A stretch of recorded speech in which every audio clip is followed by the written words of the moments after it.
आप सबका वापस से स्वागत है आई एम सुप्रीम के एक और नए एपिसोड में। अभी तक हमने देखा था कि टीचर यांगशी बोलती है कि हाँ इनफ हो गया, अब तेरी एक्यूरेसी काफ़ी अच्छी है। और बाद में लियन बोलता है चलो अब शुरुआत करते हैं। वैसे देखा जाए तो मुझे ज़्यादा कॉन्फिडेंस था फ्लोटिंग नीडल के अंदर, क्योंकि है ना अगर प्रिंसेस मेरे सामने ऐसे बैठी लेटी रहती तो मैं कैसे शांत रहता मेरे दिमाग को। वैसे भी देखा जाए तो रुक्षा भले अभी यंग है पर फिर भी है ना उसने अपनी बॉडी उसकी डेवलप बहुत पहले ही हो गई है। और ये सब टीचर सुन रही होती है और बोलती है चलो इसे इग्नोर करते हैं और है ना आप जल्दी से तू स्टार्ट कर अपना काम। और बाद में लियन मैग को बोलता है जल्दी से प्रिंसेस को एकदम टाइट पकड़ के रखना, और मैग बोलती है ठीक है। तो यहाँ पे हम देखते हैं लियन अपनी फ्लाइंग नीडल फेंकता है अपने, और यहाँ पे हम देख रहे हैं उसके पर्दों के बाहर से वो नीडल जाके ना सीधा प्रिंसेस की बॉडी पे लग रही है। और ये चीज़ है ना टीचर वहाँ पे देख रही होती है और ना उसे काफ़ी टेंशन हो रही होती है, फिर भी वो चुप रहती है उस टाइम पे। और यहाँ पे हम देख रहे हैं बाहर के हालात यहाँ पे कि तीनों के तीनों एल्केमिस्ट वहाँ पे बाहर खड़े रहते हैं। और बाद में हम देखते हैं कि हेड एल्केमिस्ट बोलता है मास्टर जेंग आपको क्या लगता है कि ये लियन है ना फुल ऑफ क्रैप है या कि वो एकदम बकवास कर रहा था क्या। मास्टर जेंग बोलते हैं अभी हम इस जगह पे आ चुके हैं कि ना हमें हर चीज़ को फॉलो करना पड़ेगा, भले वो है ना कुछ भी बोल रहा हो। और यहाँ पे बाद में मास्टर जेंग है ना जीरेंग को घूर के देख रहे होते हैं और जीरेंग मन ही मन में सोच रहा होता है कि प्लीज़ काम करना, ये चीज़ प्लीज़ काम करना। उसकी पूरी तरह से फटी हुई होती है। और बाद में हम यहाँ पे देखते हैं कि अचानक से दरवाजे के बीच से ना आवाज़ आ रही होती है। और बाद में हम यहाँ पे देखते हैं उसी टाइम पे ना लियंग वहाँ पे बाहर निकल जाता है। लियंग को देख के मास्टर जेंग चिल्लाने लग जाते तू यहाँ पे क्या कर रहा है, अभी तक तूने शुरुआत नहीं की, यहाँ पे प्रिंसेस और ज़्यादा वेट नहीं कर सकते, जल्दी से जाके अंदर स्टार्ट कर। और ये सुन के लियंग बोलता है मैंने ऑलरेडी ख़त्म हो गया, मेरा इलाज मैंने कर भी दिया है। और ये सुन के बाद में हेडमास्टर बोलते तूने कर दिया, तेरा अभी तो इलाज भी खत्म हो गया। और बाद में सबके सब ये सोचने लगे कि अभी ना कुछ मिनट ही पास हुए हैं, ये क्या मजाक कर रहे हैं, क्या हो रहा है यहाँ पे। और ये देख के बाद में जीरेंग सोचा अब तो मैं गया यहाँ पे, ऐसा लगता है इस ऐसा ही चलता रहा तो मेरी लाइफ भी ना साथ यंग मास्टर के साथ है ना ले लेंगे वो। बाद में मास्टर जेंग चिल्ला के बोलते हैं कि लियंग तेरी हिम्मत कैसे हुई कि तू हमारे साथ यहाँ पे मजाक कर रहा है और यहाँ पे उल्टा साथ में तू प्रिंसेस की लाइफ को भी खतरे में डाल रहा है। रुक जा, अभी अगर तेरे ग्रैंडपा ड्यूक भी यहाँ पे आ गए ना तो भी उनके सामने मैं तेरा सर काट दूंगा। यहाँ पे वो हाथ उठाने वाला होता है, उससे पहले टीचर यांगशी उसके सामने आती है और वो बोलती है मास्टर जेंग ये सच बोल रहा है, यहाँ पे प्रिंसेस रुक्सिया का ट्रीटमेंट हो चुका है, वो पूरी तरह से अब है ना हेल्दी है और ठीक हो चुकी है। यही सुनते बाकी सब तो शॉक के ऊपर हेडमास्टर सीधा है ना अंदर जा रहा होता है। और बाद में वो मास्टर जेंग ये सुन के बोलता है वो पूरी तरह से रिकवर हो चुकी है। यांगशी तुम्हारे पास ऐसा सेंस ऑफ ह्यूमर कहाँ से आया। उतनी देर में हम यहाँ पे देखते हैं जोर से आवाज़ आती है हेडमास्टर की और वो बोल रहा होता है ये तो इनक्रेडिबल हो गया, वो सही में पूरी तरह से ठीक हो चुकी है। और यही सुनते बाद में हम देखते सारे के सारे जीरेंग और बाकी सबके सब है ना रूम के अंदर भाग रहे होते हैं। और बाद में यहाँ पे हम देख रहे हैं मास्टर जेंग लियंग को देख के सोच रहे होते कि ये ना डिकेड पुराना हेडेक था ये डिसीज, और उसने ना इतनी देर में एक टीनेज बच्चे ने इतनी आसानी से उसे क्योर कर दिया। जीरेंग प्रिंसेस को देख के बाद में सोच रहा होता है क्या बात है, आखिरकार मेरी जान बच गई यहाँ पे। मुझे उम्मीद तो थी कि सब कुछ सही होगा बट सही में सब कुछ सही हो गया। और यहाँ पे मास्टर जेंग को अभी भी यकीन नहीं हो रहा है, यहाँ पे वो बोल रहे मेरे साथ मजाक हो रहा है क्या यहाँ पे तुमने वगैरह। वो बाद में कुछ कह नहीं पा रहा था। बाद में लियंग उसे चिल्ला के बोलता है कि तुम ऐसे बड़बड़ क्या कर रहे हो, तुम्हें पता है मुझे 18 नीडल लगी थी यहाँ पे, इतने मेरी ना एक हार्ट बीट भी नहीं लगती, मैं उतने टाइम पे तेरे को स्लाइस करके रख दूंगा तेरे को। और वैसे तुझे क्या लगा था कि मुझे कितना टाइम लगेगा, मेरे हिसाब से तू अपने आप को रॉयल एल्केमिस्ट कहता है और तेरे को इतना भी नहीं पता है, तू है ना सारे रॉयल कोर्ट वाले ना सबके सब स्टूपिड है, बेवकूफ़ है। और ये देख के सबके सब शॉक में होते हैं कि ना इसने भी एल्केमिस्ट किंग के ऊपर है ना चिल्ला रहा है। ये रंग सोच रहा होता है कि मैं इसको नहीं जानता, बस मुझे इसमें इन्वॉल्व मत करना प्लीज़, मुझे छोड़ दो। मास्टर जेंग के ऊपर चिल्लाने के बाद मास्टर जेंग सोच रहे हैं कि ना इसने मुझे बेवकूफ़ का, ये कितना टाइम हो गया कि किसी ने मुझे बेवकूफ़ का, ऐसा क्यों लग रहा है कि ना मुझे ना ये पुरानी फीलिंग याद आ रही है जब मेरे मास्टर मुझ पे एंग्री करते थे, फिर भी मुझे भी गुस्सा क्यों नहीं आ रहा है, ऐसा क्यों लग रहा है कि ना मुझे उदासी वाली फीलिंग आ रही है मेरे मन के अंदर। बाद में मास्टर जेंग उसे बोलते तुमने मुझे बेवकूफ़ बोला, और लियंग बोलता है क्या तू है नहीं क्या। तो हम यहाँ पे देखते हैं टीचर यांगशी उसके पास में आके उसे बोलती है कि लियंग तू है ना फालतू में बकवास मत करो ना, जल्दी से अपोलोजाइज कर या माफ़ी मांग यहाँ पे मास्टर जेंग से। सुन के लियन बोलता है माफ़ी मैं ना वेट करूंगा जब है ना ये खुद है ना मास्टर कर लेगा फ्लाइंग नीडल एक्यूपंक्चर है ना, तब मैं कंसीडर करूंगा इससे माफ़ी मांगने के बारे में सोचूंगा।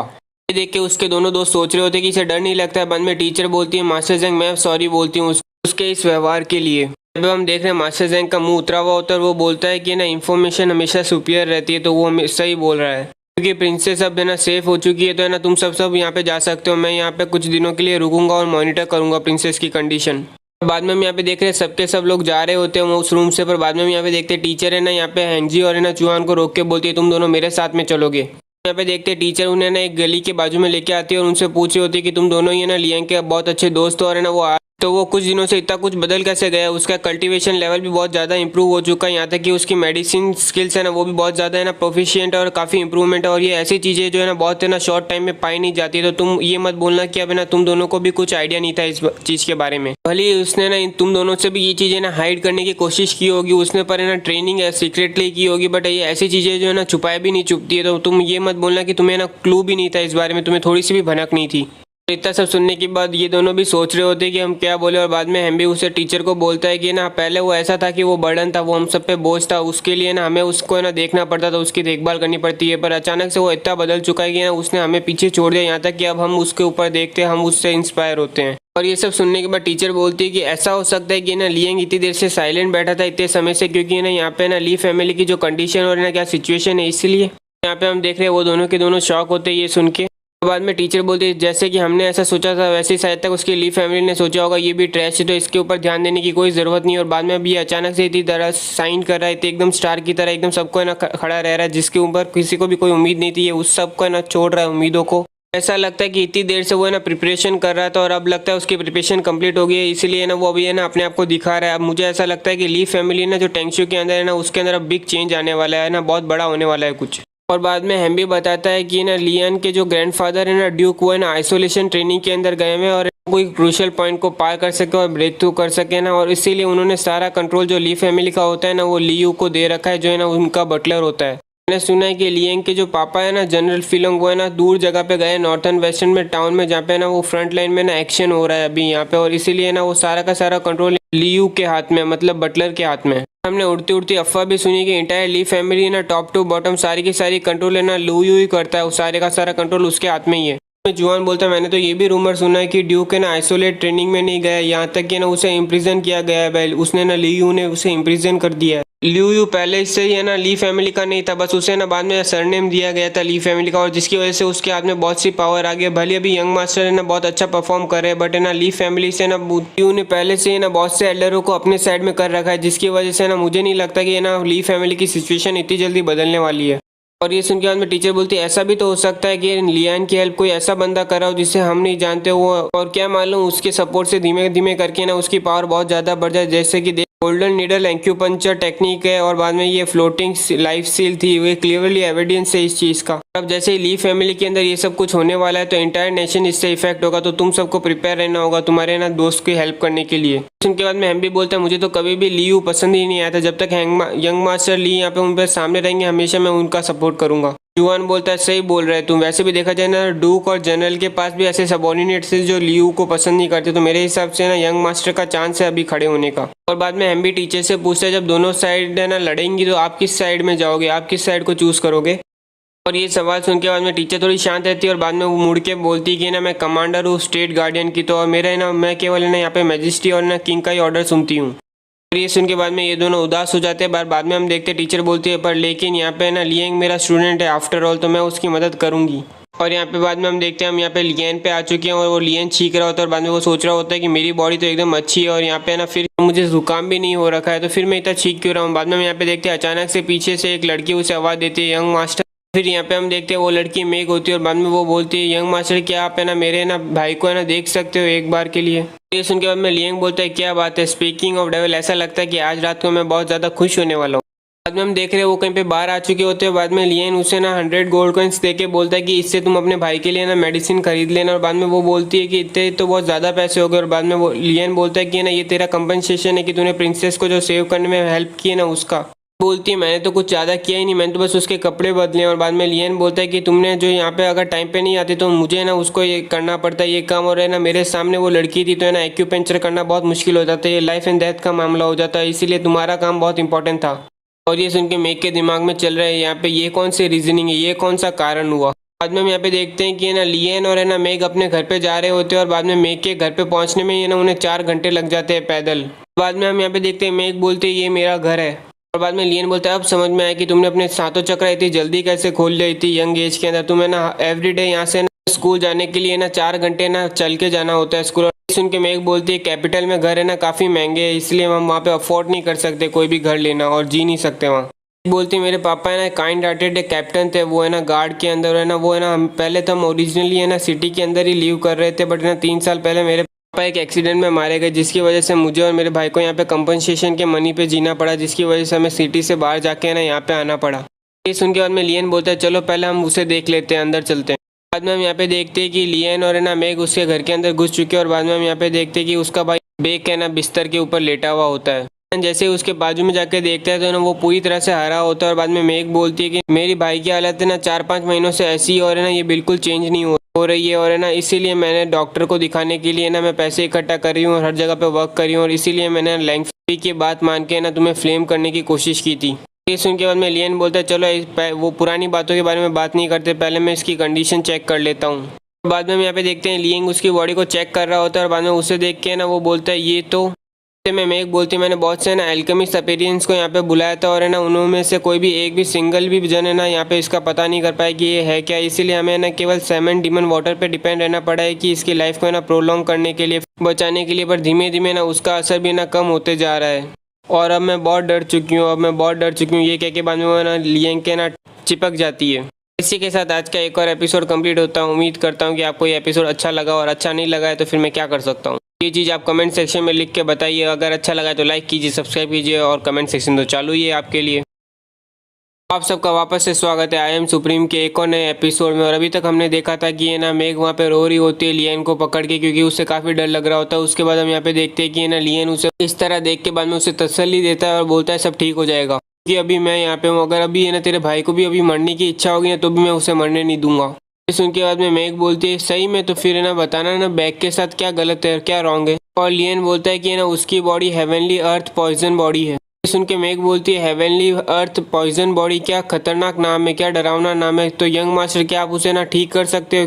लियन जवाब देता है कि इसे हटाया नहीं जा सकता है। सुनते ही मेग बोलने लगती है अभी तो आपने बोला था कि आप उसे मरने नहीं दोगे, तो फिर आप ये कैसे कह सकते हो। मैं आपसे बैक करती हूँ, प्लीज़ मेरे भाई को बचा लो, छोटे भाई को। जब तक आप मेरे छोटे भाई को बचाओगे मैं आपके लिए कुछ भी करने के लिए तैयार हूँ, भले वो कुछ भी हो।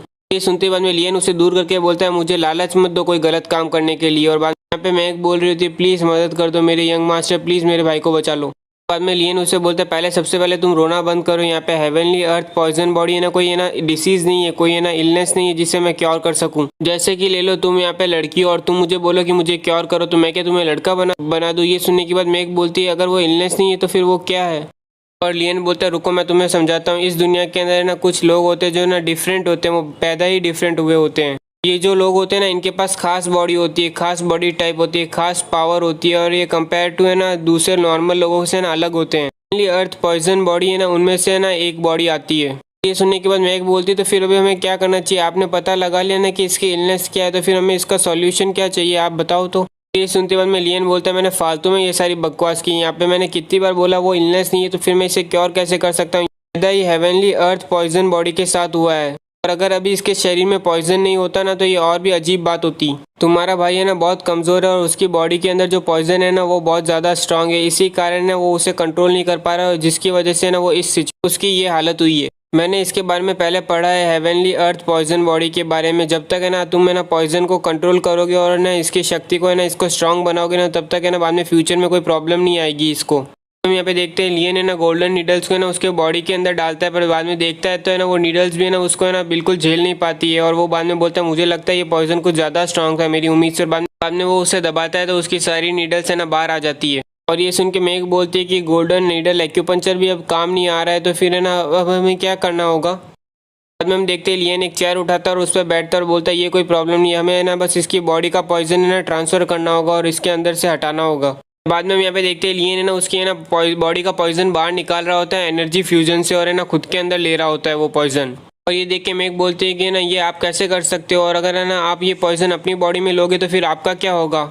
लियन जवाब देता है ये चीज़ खतरनाक होती है अगर तुम्हारे भाई के पास है ना परफेक्ट हेवनली अर्थ पॉइजन बॉडी होती। तेरे भाई ने केवल है ना 5 चक्र ही ओपन किए, जिसकी वजह से ये पॉइजन है ना ज़्यादा स्ट्रांग नहीं होगा और है ना अगर मैं इसे अपनी बॉडी में ट्रांसफर लूँगा ना तो मैं इसे अपने ना विटामिन की तरह एब्जॉर्ब कर सकता हूँ। ये सुन के बाद में मेग वहीं पे खड़ी होती है और बाद में हम यहाँ पे देख रहे हैं लियन है ना पूरी है ना उसकी बॉडी से वो पॉइजन ले रहा होता है और अपने अंदर एब्जॉर्ब कर रहा होता है। और बाद में हम यहाँ पे देख रहे हैं कि धीमे धीमे ना उसके भाई के अंदर का पॉइजन है ना कम हुए जा रहा होता है। हम देखते हैं लियन बोलता है ये लेवल का पॉइजन है ना मुझे इरप्ट करने की कोशिश कर रहा है, इसके लिए मुझे हेवनली कमांड फॉर्म एनर्जी बनाना पड़ेगा इससे। तब देख के मेग सोच रही होती जब से मेरे पापा मरे मैंने किसी को भी नहीं देखा कि उन्होंने इतना सेक्रीफाइस किया और इतनी मदद करने की हमें कोशिश की, और अगर उन्होंने उन्होंने मदद की है तो उन्होंने मेरी ना ब्यूटी देख के मदद की और आखिर में उन्होंने अपनी गलत इरादे मुझे बता ही दिए। बट है ना लियन ने ना उसकी है ना ऐसी आदत है कि वो है ना अपने से मुकाबले दूसरों की ना ज़्यादा केयरिंग करता है। फिर बाद में हम देखते हैं लियंग ने सारा पॉइजन एब्जॉर्ब कर लिया उसके भाई से और उसका भाई है ना पूरी तरह से ठीक हो चुका है और बाद में ये देख के मेग खुश हो रही होती है। और यहाँ पे हम देख रहे हैं लियन सारा पॉइजन है ना यहाँ पे कन्वर्ट कर रहा होता है हेवनली एनर्जी के अंदर और बाद में यहाँ पे हम देख रहे हैं लियन बहुत खुश हो रहा था कि मेरे को इतनी ज़्यादा हेवनली एनर्जी मिल गई, मैं बहुत किस्मत वाला हूँ आज। उसी टाइम पे हम यहाँ पे देखते हैं मेग का भाई बेक है ना अपनी है ना आंखें खोलता है और वो बोलता है कि मैं कहाँ पे हूँ और ये देखते ही बाद में मेग उसे गले लगा देती है और बोलती है बेक तुम सही तो हो ना, वैसे देखा जाए तो तुम काफ़ी अच्छा दिख रहे हो। फिर बेक सीधा लियन को देख के पूछता है कि बहन ये वो कौन है यहाँ पे, और बाद में मेग बोलती है ये मेरा क्लासमेट लियन है, बट ना तुम इसे ना यंग मास्टर यंग कहोगे और यही वो बंदा है जिसने ना आज तेरी लाइफ बचाई, तो जाके उसने थैंक यू बोलो। ये सुन के बाद में हम देखते हैं बेक वहाँ पे जाता है और बोलता है कि थैंक यू आपने आज मेरी लाइफ बचाई। और यहाँ पे लियन जैसे ही आंखें खोलता है उस पर चिल्ला के बोलता है तेरी बॉडी के अंदर इतना टॉक्सिन इतना कम कैसे, ये बैडली इनफ है, तेरे पास ओनली अर्थ पॉइजन बॉडी है, तो अगली बार है ना और ज़्यादा बनाना। और ये सुन के बाद में बेक शौक होता है और बाद में वो बोलता है सिस्टर देखो ना ये यंग मास्टर है ना काफ़ी अच्छा मजाक कर लेते हैं। तो यहाँ पे उसकी सिस्टर कंफ्यूज होती है और लियन बाद में उसके सामने खड़ा होकर बोलता है मैं कभी मजाक नहीं करता हूँ ना ब्रैड, तू अपने आप को है ना फॉर्चुनेट समझ के ना तू मुझे मिला है और है ना अब है ना नीचे झुक के 3 बार मुझे प्रणाम करो और मैं तेरे को अपना डिसाइपल ले लूंगा। और ये सुनते बाद में बेक बोलता है कि ना तुम मुझे अपना मास्टर बनाना चाहते हो। बाद में बेक हंसते हुए बोलता है कि मैं तुम्हारा डिसाइपल, तुम्हारी उम्र कितनी है यंग मास्टर ली, मैं तुम्हारे ना ऐसा लगता है तुम्हें देखी कि तुम मेरी बिग सिस्टर के बराबर हो, इसका मतलब कि तुम्हें ना मेरे से केवल 1 साल ही बड़े हो और यहाँ पे तुम चाहते हो कि मैं तुम्हारे नीचे आ जाऊँ। अगर मुझे किसी का डिसाइपल बनना होगा ना तो वो एटलीस्ट है ना मार्शल आर्ट मास्टर होगा और इस लेवल का होगा कि वो स्टेट गार्डियन होगा। वो सुन के अब मैं लियन मनी मन सोच रहा होता है कि प्रीवियस लाइफ के अंदर है ना मैं ना एक ही हाथ के मूव से ना 1000 और मार्शल आर्ट मास्टर को हरा सकता था, बट अब मुझे देखो। यहाँ पे बेक बोल रहा होता है कि है ना मैं आपके ना आपने मेरी लाइफ बचाई, आपकी काइंडनेस के लिए मैं काफ़ी शुक्रिया हूँ, बट आपका डिसाइपल बनना। देर में उसकी दीदी उसे झुका के बोलती है कि उसे रिस्पेक्ट दे। यहाँ पे यंग मास्टर भले यहाँ पे जवान दिख रहे हो बट है ना वो खुद ही है ना मार्शल आर्ट और है ना एल्केमी के अंदर है ना उनकी काफ़ी मास्टर, और तू अपने आप को फॉर्च्यून समझ के वो है ना तुम्हें अपने अंडर लेना चाहते हैं, तुम्हारा मास्टर बनना चाहते हैं। यहाँ पे बेक बोलता है कि तुम मेरी बहन हो तो तुम मेरा फ्यूचर क्यों खराब करना चाहती हो, और बाद में यहाँ पे ये सुन के उसकी बहन बोलती है मैं नहीं, और तू ऐसा कैसे बोल सकता है, मुझे तुझे पता है मैं यहाँ पे तेरे को ठीक कराने के लिए कितना कुछ गुजरी हूँ मेरे ऊपर। और बाद में वो रोने लगती है वहाँ पे और कहती है मैं तुमसे बहुत गुस्सा हूँ। बाद में ये सुन के उसका भाई बोलता है मैं सॉरी माफ़ मांगता हूँ, मैं अभी अपनी रिस्पेक्ट पे करता हूँ, मैं अभी मान लूंगा तुम्हारी बात।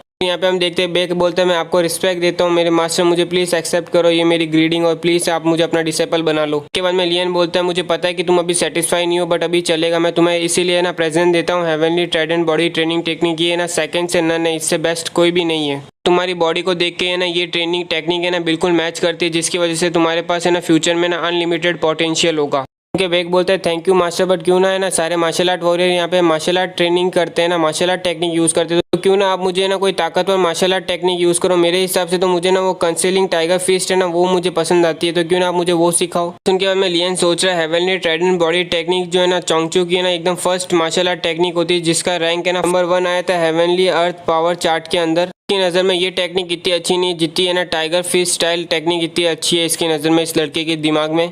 इस टाइम पे हम यहाँ पे देखते हैं मेग आती है और उसे मार के बोलती है तेरा मास्टर तुझे जो सिखाएगा तू वो लर्न करेगा, यहाँ पे तू पिकी नहीं बनेगा, वो तेरी मर्जी नहीं चलेगी। वो अभी नया है इसीलिए तेरे को है ना बेसिक से स्टार्ट करना पड़ेगा। जब तू है ना ये बेसिक ट्रेनिंग टेक्निक को है ना एकदम मास्टर कर लेगा तो तब है ना मास्टर इससे खुश होंगे और तब तेरे को है ना यहाँ पे ना फ्लोटिंग लाइफ सील वाली टेक्निक तेरे को सिखाएंगे। और ये सब सुन के लियन सोच रहा होता है ये दोनों के दोनों बेवकूफ़ है। बाद में लियन बोलता है कि ना मुझे कुछ नहीं पता ये टाइगर कंसीलिंग फिस्ट के बारे में, बट अभी है ना तुम यही ट्रेनिंग टेक्निक इस्तेमाल करोगे और है ना जब तक तुम्हें करना है या नहीं करना है तुम यही करोगे, और जब तुम्हें ना इस ट्रेनिंग टेक्निक को मास्टर कर लोगे ना तो तुम्हारे अंदर जो बॉडी के अंदर पॉइजन है ना उस टॉक्सिक को है ना तुम्हें कंट्रोल करना है, तो है ना एकदम आराम से बच्चों का खेल हो जाएगा। ये सुन के बैक बोलता है मैं अपने पॉइजन को कंट्रोल कर पाऊंगा। और बाद में यहाँ पे हम देखते हैं लियन बोलता है कि ना इस ट्रेनिंग टेक्निक के अंदर ना 18 स्टाइल्स होते हैं और मैं पहला स्टाइल तेरे को दिखा रहा हूँ। और बाद में हम देखते हैं सिखाते सिखाते रात हो जाती है और बाद में यहाँ पे हम देखते हैं लियन बोलता है मैंने जो भी सब कुछ सिखाया ना वो तूने मेमोराइज कर दिया है ना, मैंने तेरे को अभी केवल 3 स्टाइल सिखाए बट है ना इस स्टाइल को देखो ना डे और राइट प्रैक्टिस करना होगा। और जहाँ तक बात है मार्शल आर्ट टेक्निक की है ना वो चीज़ अब तुम्हें ना यहाँ पे फर्स्ट ओरिजिनल रोम में पहुँच जाओगे ना तब मैं तेरे लिए ना कोई सूटेबल टेक्निक ढूंढूंगा और ना तेरे को दे दूंगा। उनके बेक बोलता है ठीक सही में मास्टर याद रखना कोई भी है ना मार्शल आर्ट टेक्निक का मुझे सिखाओगे ना वो है ना बिल्कुल है ना कम नहीं होनी चाहिए वो टाइगर फिश टेक्निक से। उनके बाद में लियन गुस्सा हो जाता है, बोलता है कि इसके बारे में इस मूव के बारे में मुझे बात ही मत करो, वो एकदम ट्रैशी बेकार है ना first level entry level martial art technique है, ये चीज़ मेरे को तेरे को सिखाने में भी शर्म आएगी, वो बेसिक टेक्निक है, चिंता करने की जरूरत नहीं है, मैं तुम्हें जो भी सिखाऊंगा ना वो बिल्कुल सही रहेगी, पर सबसे पहले तुम्हें अपनी बॉडी की स्ट्रेंथ इंप्रूव करनी होगी ताकि ना तुम अपने नेचुरल टॉक्सिन तुम्हारे अंदर है उसको है ना तुम कंट्रोल कर पाओ, वो भी है ना जल्दी से जल्दी। बाद में लियन की नज़र उन पत्थरों पे जाती है और वो बोलता है कि ये सारे के सारे रो ऑर्ब्स है ना जो तुम्हें यहाँ पे पहाड़ी पे मिले थे। ये सुन के बैग बोलता है हाँ मैं यहाँ पे ना अंकल शी को है ना पीछे फॉलो करता था, माइंस के अंदर है ना जाता था के साथ, पर जब से मेरी ना पॉइजन आया ना मेरी बॉडी के अंदर तब से ना इफेक्ट हुआ ना, तब से मैं नहीं जा पा रहा हूँ। और ये सारे के सारे ऑर्ब है ना यहाँ पे पड़े हुए बहुत टाइम से, क्योंकि ना इनकी क्वालिटी काफ़ी लो थी तो किसी ने भी परचेज नहीं किए। तो में हम यहाँ पे देखते हैं लियन उसके पास जाता है और वो बोलता है मैंने अभी यहाँ पे कुछ सेंस तो किया था, कोई तो चीज़ थी। और यहाँ पे लियन बाद में एक पत्थर उठाता है और बाद में वो पत्थर को देख बोलता है कि ये पीस तो मुझे ऐसा लगता नहीं कि ये रो ऑर्ब है, मैंने इसको इसलिए पिक किया था कि इसके अंदर से ना कोई अजीब सी एनर्जी फील आ रही थी मुझे। बाद में हम यहाँ पे देखते हैं लियन थोड़ा दम लगाता है और बाद में उसके ना बाहर की जो परत होती है वो निकाल देता है। उस पत्थर को देख के बाद में बेग से पूछता है कि ये पत्थर तुझे कहाँ पे मिला है, क्या ऐसे पत्थर और भी है ना उस माइन के अंदर है क्या। बाद में बैग बोलता है ये पत्थर तो मुझे शायद तक है ना 5 पीक वाइन आउटसाइड के सिटी में मिला था, ये ना जो ऑफिशियली अंडर कंस्ट्रक्शन है, हमें तो केवल ना स्मॉल वाइन्स के अंदर ही जाने दिया जाता है और वहाँ पे ऐसे और भी पत्थर हैं शायद। ने बोलता है लियन ये ना इस तरह के स्टोन है ना वेरी यूजफुल होते हैं, इनको कहा जाता है पर्पल सन स्टोन और ना ये 5 ग्रेड के मटेरियल होते हैं और ये मेन यूज होता है कंस्ट्रक्शन के अंदर, जहाँ पे है ना ग्रेविटी एरो बनाना होता है। तुम्हें मालूम है ये मेरे गलत नहीं हूँ ना, तो है ना एकेडमी के अंदर है ना जो ग्रेविटी कंस्ट्रक्शन हॉल बनाया गया है ना वो भी है ना इससे ना पर्पल है ना सन स्टोन से बनाया है। उनके बैग बोलता है इसका मतलब कि इनका यूज है ना ग्रेविटी एरो बनाने में आता है, इसका मतलब ये तो काफी वैल्यूबल होंगे ना, काफ़ी कीमती होंगे ना। और बाद में लियन बोलता है हाँ बिल्कुल सही है, काफ़ी रेयर मटेरियल है और तुम्हें मालूम है एकेडमी के अंदर है ना ग्रेविटी चेंबर होना भी काफ़ी रेयर होता है। और इसी के साथ आज का एक और एपिसोड कंप्लीट होता है। उम्मीद करता हूँ कि आपको ये एपिसोड पसंद आया होगा, और पसंद आया है तो लाइक कीजिए, सब्सक्राइब कीजिए और कमेंट सेक्शन तो चालू ही अपना। आप सबका वापस से स्वागत है आई एम सुप्रीम के एक और नए एपिसोड में। अभी तक हमने देखा था बेग को बताता है कि इस स्टोन का नाम पर्पल सन स्टोन और ये ना ग्रेविटी एरो बनाने के लिए यूज आता है, लेकिन भले ये 5 ग्रेड मटेरियल है फिर भी है ना ये रेयरली सोल्ड होता है मार्केट के अंदर, क्योंकि इसका यूनिक नेचर है और है ना जनरली पावरफुल जो कॉन्टिनेंट्स होते हैं ना वही केपेबल होते हैं इससे ना कंस्ट्रक्शन करके ना ग्रेविटी चेंबर बनाने के लिए। पर अभी जो मेरे हाथ में ना जिसके अंदर काफ़ी ज़्यादा इम्प्योरिटीज़ है, बट इसके साइज़ के हिसाब से अगर मैं इसको यूज़ करूँ ना तो मैं ना आराम से ना ग्रेविटी फील्ड के अंदर ना 3 मीटर की डायमीटर की ग्रेविटी बना सकता हूँ। ये सुन के बैग बोलता है ये तो बहुत अमेजिंग चीज़ है ना, पर बाद में हम यहाँ पे देखते हैं लिएंगे ना अपनी रिंग बाजू में लाता है और वो स्टोन अपनी स्पेस पॉकेट में डाल देता है। ये देख के बैग बोलता है आप मास्टर ऐसा कैसे कर सकते हो कि जो चीज़ आपकी डिसाइपल की आप वो कैसे ले सकते हो। और ये सुन के लिएंग बोलता है कि ये चीज़ अभी यहाँ पे छोड़ना एकदम बर्बादी होगी, इसलिए मैं इसे अभी के लिए रख रहा हूँ और जब मैं तेरे को बाद में वापस दे दूंगा जब मुझे लगेगा कि तुम इसका ना यूज़ कर सकता है। हम यहाँ पे देख रहे हैं लिएंग वहाँ से जा रहा होता है और कह रहा होता है कि ना याद रखना कि उससे ना जो 3 स्टाइल मैंने तुझे को सिखाया वो है ना तुझे करते रहने होंगे, और है ना जब तेरे बॉडी में वो पॉइजन पूरा वापस से इकट्ठा हो जाएगा तो मैं वापस आके ना वो पॉइजन निकाल लूंगा। और यहाँ पे अभी हम देखते हैं लियन जा रहा होता है और रास्ते में, और वो सोच रहा होता है मनी मन अभी भी मुझे भरोसा नहीं हो रहा है कि ना मैंने डिसाइपल पा लिया जिसके पास है ना हेवनली अर्थ पॉइजन बॉडी है, क्योंकि उसके पास इतनी अमेजिंग बॉडी कॉन्स्टिट्यूशन है। तो फ्यूचर में उस लड़के के पास जो वो अचीव करेगा ना उस सही में मैं कह सकता हूँ कि मेरे बाकी सब डिसाइपलों के ना जो बेस्ट डिसाइपल है ना उसके बराबर होगा। और वैसे देखा जाए तो अब समय आ चुका है कि मैं अपना है ना ज़ेंग वेपन रिफाइन करूँ खुद के लिए। और क्योंकि अभी मैंने एक्सीडेंटली यहाँ पे ये पर्पल सनस्टोन पा लिया, इसके हिसाब से जो मैं ओरिजिनली प्लान कर रहा था वेपन बनाने के लिए उसे थोड़ा स्लाइडली मॉडिफिकेशन करना पड़ेगा, मॉडिफिकेशन। चलो लगता है कि अब मुझे ना एल्केमिस्ट एसोसिएशन में एक ट्रिप मार के आनी ही पड़ेगी। और इस टाइम पे हम यहाँ पे देख रहे हैं एल्केमिस्ट एसोसिएशन के मेन हॉल के अंदर यहाँ पे मास्टर ज़ेंग बोलते हैं कि ना हमें लियन को अभी ढूंढना ही पड़ेगा आज के आज। हम देखते हैं कि अभी लियन पहुंच चुका है एल्केमिस्ट एसोसिएशन के टावर के यहाँ पे, और बाद में ये सुन के वो बोलता है मैं तो यहाँ पे एल्केमिस्ट एसोसिएशन का है ना स्ट्रेंथन एरो बोरो करने आया था, फिर यहाँ पे ये लॉर्ड ज़ेंग और ये एसोसिएशन प्रेसिडेंट जू मुझे क्यों ढूंढ रहे हैं यहाँ पे, क्या हुआ, लगता है कि प्रिंसेस की हालत क्या अभी बिगड़ गई क्या वापस से। ये सुन के रिसेप्शनिस्ट बोलती है कि ना क्या मालूम, तुम पहले उनसे मीट कर लो ना, चलो मेरा पीछे फॉलो करो मुझे। बाद में हम यहाँ पे देख रहे हैं वो दोनों जा रहे होते हैं और रिसेप्शनिस्ट मनी मन सोच रही होती है कि ब्रदर तेरे बारे में तो कुछ तो है ना वियर्ड है यहाँ पे। अगर किसी ने भी सुना होता ना कि उसे ना 2 है ना मास्टर्स ने बुलाया तो वो है ना या तो एंजॉयमेंट में कूद रहा होता है या फिर ना बहुत खुश होता है। लियन इस टाइम पे सोच रहा होता है कि उन दोनों से मुझे कोई चीज़ तो चाहिए, इसीलिए मुझे ना चाहते हुए उनसे वापस से मिलना तो पड़ता ही। और बाद में हम यहाँ पे देखते हैं वो दोनों के दोनों पहुँच जाते हैं वहाँ पे जहाँ पे मास्टर ज़ेंग और एसोसिएशन प्रेसिडेंट जू रहते हैं। बाद में रिसेप्शनिस्ट बोलती है कि मैं यहाँ से चलती हूँ, मैं यहाँ पे लेके आ गई लियन को। और बाद में यहाँ पे देख रहे हैं वो दोनों खड़े होते हैं और वो बात कर ही रहे होते हैं, जबकि लियन बिल्कुल नहीं सुनता है उनकी। और बाद में वो सोफे में जाके बैठ के बोलते हैं कि बताओ तुम दोनों को मुझसे क्या काम है। और लियन का ये एटीट्यूड देख के भी बाद में वो कुछ नहीं कह सकते, उन्हें मालूम है। तो बाद में यहाँ पे हम देखते हैं मास्टर ज़ेंग उसके पास जाते हैं और बोलते हैं ये एक इन्विटेशन कार्ड है हमारे मैजेस्टी की तरफ से तुम्हारे लिए, क्योंकि हम सेलिब्रेट कर रहे हैं टीचर यांगशी का फर्स्ट टाइम एल्केमिस्ट बनने के लिए और है ना प्रिंसेस की पूरी रिकवरी के लिए। इस इनविटेशन के साथ तुम और है ना तुम्हारे साथ कोई 5 बंदे आ सकते हैं वहाँ पे। क्योंकि अब मैं लियन बोलता है बस इसी चीज़ के लिए तुमने मुझे यहाँ पे समन किया था क्या। और ये सुन के बाद में वो दोनों आपस में एक दूसरे को देख रहे होते हैं और बाद में यहाँ पे ना मास्टर सिंह बोलते हैं कि हमें ये भी जानना था कि तुम है ना डिसाइपल हो क्या लॉर्ड यांगडी के। यहाँ पे लियान जवाब दे देता है सीधा नहीं। ये सुनते मास्टर सिंह बोलते हैं नहीं तुम यहाँ पे डिसाइपल नहीं हो उनके, तो तुम्हें फ्लोटिंग लाइफ स्टाइल और यहाँ पे गोल्डन नीडल एक्यूपंक्चर कैसे आता है। ये सुनते बाद में लियन खड़ा हो जाता है, वो बोलता है अगर तुम्हारे पास और कोई चीज़ नहीं है तो मैं यहाँ से जा रहा हूँ। और यहाँ पे बाद में प्रेसिडेंट उसे रोकने की कोशिश करते हैं कि भाई 2 मिनट रुको। और यहाँ पे ना मास्टर सिंह सोच रहे होते हैं कि आज तक किसी ने भी इतनी हिम्मत नहीं की वो मुझे ना इतनी बेइज्जती करे मेरी कोई। बाद में प्रेसिडेंट बोलते हैं आपको 2 मिनट रुको तो जरा यहाँ पे देखो। और बाद में मास्टर सिंह बोलते हैं आप इतना इम्पेशेंट क्यों हो रहे हो यंग मास्टर, यहाँ पे हमने आपको इन्वाइट इसलिए किया था ताकि आप है ना आपको थैंक यू कह सके हमने प्रिंसेस को सेव करने के लिए। और ये दोनों चीज़ें आपके लिए ही रखी गई है, आपको अप्रिसिएशन देने के लिए, हमारे थैंक्स बताने के लिए। यहाँ पे हम देखते हैं लियन है ना एक बॉक्स उठाता है और बाद में उसे खोल के देखते हैं, तो बाद में हम यहाँ पे देखते हैं उस बॉक्स के अंदर रहता है एक बैच, वो रहता है बैच रहता है सेकंड टायर एल्केमिस्ट का। और बाद में प्रेसिडेंट बोलते हैं कि ना आपने गोल्डन नीडल एक्यूपंक्चर जो हमें दिखाई है ना वो है ना फार अबाव है यहाँ पे सेकंड टायर एल्केमिस्ट के मुकाबले, बट मेरे पास इतनी अथॉरिटी है कि ना मैं सेकंड टायर बैच ही आपको दे सकता हूँ। अगर मुझे माफ़ करना, बट अगर आपको है ना हायर लेवल ऑफ है ना एल्केमिस्ट बैच चाहिए ना तो आपको है ना एग्ज़ाम देनी पड़ेगी उसके लिए, वो हमारे एसोसिएशन ब्रांच के अंदर। बाद में लियन यहाँ पे बोलता है ये चीज़ काफ़ी ठीक है, वैसे भी देखा जाए बाकी सब चीज़ों को साइड में रखा जाए तो मंथली मुझे पेमेंट मिलेगी अलोन, और यहाँ पे ना ये चीज़ रिस्पेक्टेबल भी है। बाद में बोलता है ये दूसरी चीज़ को भी तो आप देखो यहाँ पे ज़रा मास्टर यंग। और बाद में लियंग बोलता है मुझे तो इसे देखने की भी ज़रूरत नहीं है, मुझे पता है ये ना एक जैंग वेपन है। फिर बाद में हम देखते हैं जैसे ही वो बॉक्स खोलता है तो उसके अंदर से एक जैंग तलवार निकलती है। फिर बाद में मास्टर सिंह बोलते हैं कि आपको कैसी लगी, और ये मन ही मन सोच रहा होता है कि अगर गोल्डन नीडल एक्यूपंक्चर टेक्निक मुझे पानी है ना तो उसके लिए मुझे अपनी ये प्यारी तलवार से अलग होना पड़े तो भी मुझे मंजूर है। बाद में लियन उस तलवार को देख के बोलता है इतनी बुरी भी नहीं है, बट इसके अंदर काफ़ी ज़्यादा फ्लॉज है, कंसिडरिंग तेरी एबिलिटी देखा जाए 3 टायर एल्केमिस्ट के अंदर तुम्हें बनाने में मुश्किल तो हुई होगी इससे रिफाइन करने में, इस जैसे कि क्वालिटी के जैंग वेपन को। उसके बाद में वो ये दोनों के दोनों सोच रहे होते हैं कि इसके अंदर फ्लॉज है इसीलिए ना तेरे को लोग है ना सीरियसली नहीं लेते हैं, तेरी हिम्मत कैसे हुई इस जैसे अच्छी तलवार के अंदर है ना तुम बोलोगी कुछ खराबियां हैं। और उन दोनों की शक्ल देख के बाद में लियंग बोलता है लगता है कि तुम दोनों को भरोसा नहीं है कि इसके अंदर कोई फ्लॉ नहीं है, रुको मैं बताता हूँ।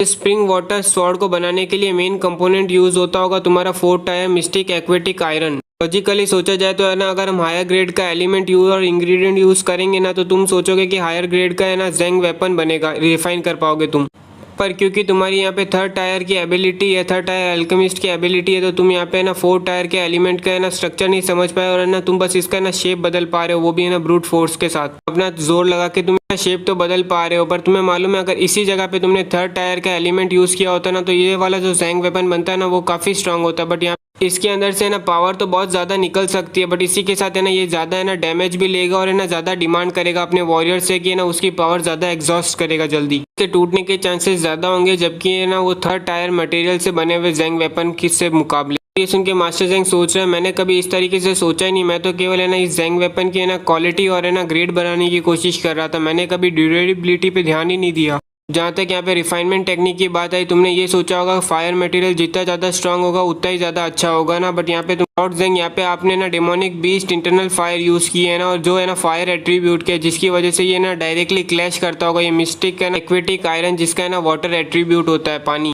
आपने इसमें जो रिफाइनमेंट टेक्निक यूज़ की है वो सिंपल और है ना क्रूड है, यहाँ पे ना आपने दूसरे स्टेप्स तो यूज़ ही नहीं किए, इसे पूरी तरह से कंबाइन भी नहीं किया, जिसकी वजह से इसके पास केवल ग्रेड आ रहा है, उसके अलावा इसके पास कुछ नहीं। आपने एक्सपेक्ट भी क्या था इस चीज़ से रिफाइन करने के बाद। सुनने के बाद मास्टर जैंग सोच रहे हैं कि ना ये स्वॉर्ड को देख के मुझे काफ़ी ना इस जैंग वेपन को देख के काफ़ी सेटिस्फेक्शन मिलता था, मैं हमेशा खुश होता रहता था, बट अब ऐसा लग रहा है ये सब सुनने के बाद कि मैं जितना इस वेपन को देख रहा हूँ ना उतना मुझे ना दर्द हो रहा है, उतने मुझे प्रॉब्लम हो रही है। अब तो ऐसा लग रहा है धीमे धीमे करके ये वेपन नहीं, ये ना मेटल का पीस है, कबाड़ है। और बाद में हम यहाँ पे देख रहे हैं वो दोनों के दोनों लियंग को देख रहे होते हैं और बाद में यहाँ पे प्रेसिडेंट सोच रहे होते कितने साल हो गए कि मेरे को पता नहीं, बहुत दिन हो गए कि ना जैंग कंट्री के अंदर मुझे किसी ने भी ना रिफाइनमेंट की टिप दे पाया कोई। कभी सोचा नहीं था कि मेरे को इस उम्र के अंदर ना ब्राइट पाथ देखा पाएगा कोई मेरी एल्केमी को है ना ऊपर हायर टायर पे पहुंचाने के लिए। मुझे एक पाथ दिख रहा है जिससे मैं अपने एल्केमी के ज्ञान को और बढ़ा सकता हूं और हायर टायर पे पहुंच सकता हूं। बाद में यहाँ पे मास्टर जैंग बोलते हैं लॉर्ड यांगशी आप हमें बताओगे तो फिर हम किस तरह से है ना आप जैंग वेपन को रिफाइन करें जिससे ना हम उसकी है ना हायर क्वालिटी है ना प्रोड्यूस कर सकें। ये सुन के बाद में लियंग बोलता है कि वैसे भी मुझे खुद को भी है ना एक रिफाइन करना है जैंग वेपन अपने खुद के लिए, तो इसकी बात आई है तो क्यों ना मैं तुम्हारा रिफाइनमेंट चेंबर यूज़ कर लेता हूँ। और जहाँ तक बात आई कि मैं तुम्हें क्या सिखाऊंगा वो तो तुम्हारे ऊपर डिपेंड करता है कि इतना तुम देख के कितना सीख सकते हो। और ये सुन के बाद में उन दोनों के दिमाग में ये चल रहा होता है कि हम कितना सीख सकते हैं देख के, हमारी एबिलिटी क्या है। ऐसा लग रहा है कि इन दोनों के मुँह पे ना तमाचा पड़ चुका है। और बाद में हम यहाँ पे देखते हैं हमें ज़ेरेंग दिखाया जाता है जो बोल रहा होता है, यंग मास्टर आपका बहुत धन्यवाद, आपने ना मुझे याद रखा, मेरे को रिमेंबर किया, आपने यहाँ पे ना जब रिफाइनमेंट आप कर रहे थे तो उससे पहले आपने मुझे बुला लिया। और यहाँ पे हम देख रहे हैं कि वो है ना यहाँ पे रिफाइनमेंट चेंबर के अंदर होते हैं और बाद में ज़ेरेंग बोल रहा होता है, मास्टर मैंने अपना है ना लेसन लर्न कर लिया, मैंने अपने सारे स्टूडेंट्स को यहाँ पे बुला लिया और है ना उनको एक अच्छा है ना हार्ड लेसन दिखाया है और है ना टीच किया है कि ना वो अपनी ट्रेनिंग पे ध्यान देंगे और फालतू में किसी भी मामले में नहीं पड़ेंगे, वरना मैं उन्हें डायरेक्टली हटा दूंगा, निकाल दूंगा। पे हम देख रहे हैं लियन यहाँ पे ना चेंबर को देख रहा होता है, वो फर्नेस को देख रहा होता है और वो बोल रहा होता है कि मुझे लगा नहीं था कि टेंगशू के यहाँ पे तुम्हारे पास रिफाइनमेंट एरो चेंबर होगा, जिसकी वजह से अब लगता है कि ना ये मेरी बियॉन्ड एक्सपेक्टेशन है, अब मेरे ना रिफाइनमेंट प्रोसेस करने में ना और भी ईजी हो जाएगा और अब मुझे ना थोड़ा आसानी से मैं अपना काम कर पाऊंगा। सुन के बाद में प्रेसिडेंट बोलते हैं ये सब जो कंस्ट्रक्शन किया है ना वो सब है ना लॉर्ड यांगडी ने किया, वो जब यहाँ पे थे। बाद में हम यहाँ पे देखते हैं लियंग है ना ज़ेरेंग को बोलता है कि मैंने जो रॉ मटेरियल तुमसे मंगाए वो सारे के सारे तो रेडी है ना तैयार यूज़ करने के लिए। बाद में ज़ेरेंग बोलता है यस बट मास्टर मुझे एक बात बताना, ये सारे रॉ मटेरियल तो है ना पिल बनाने के लिए यूज़ आते हैं ना।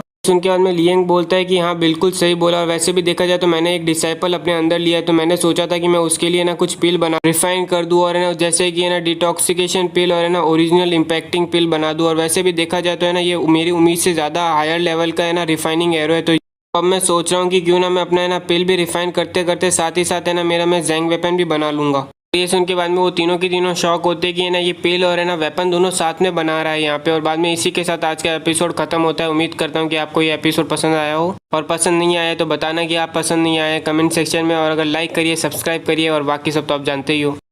आप सबका वापस से स्वागत है आई एम सुप्रीम के एक और नए एपिसोड में। अभी तक हमने देखा था लियन सबको बताता है कि यहाँ पे वो पिल और स्वॉर्ड दोनों एक ही साथ रिफाइन करने वाला है, जिसे सुन के ये तीनों के तीनों शॉक होते हैं।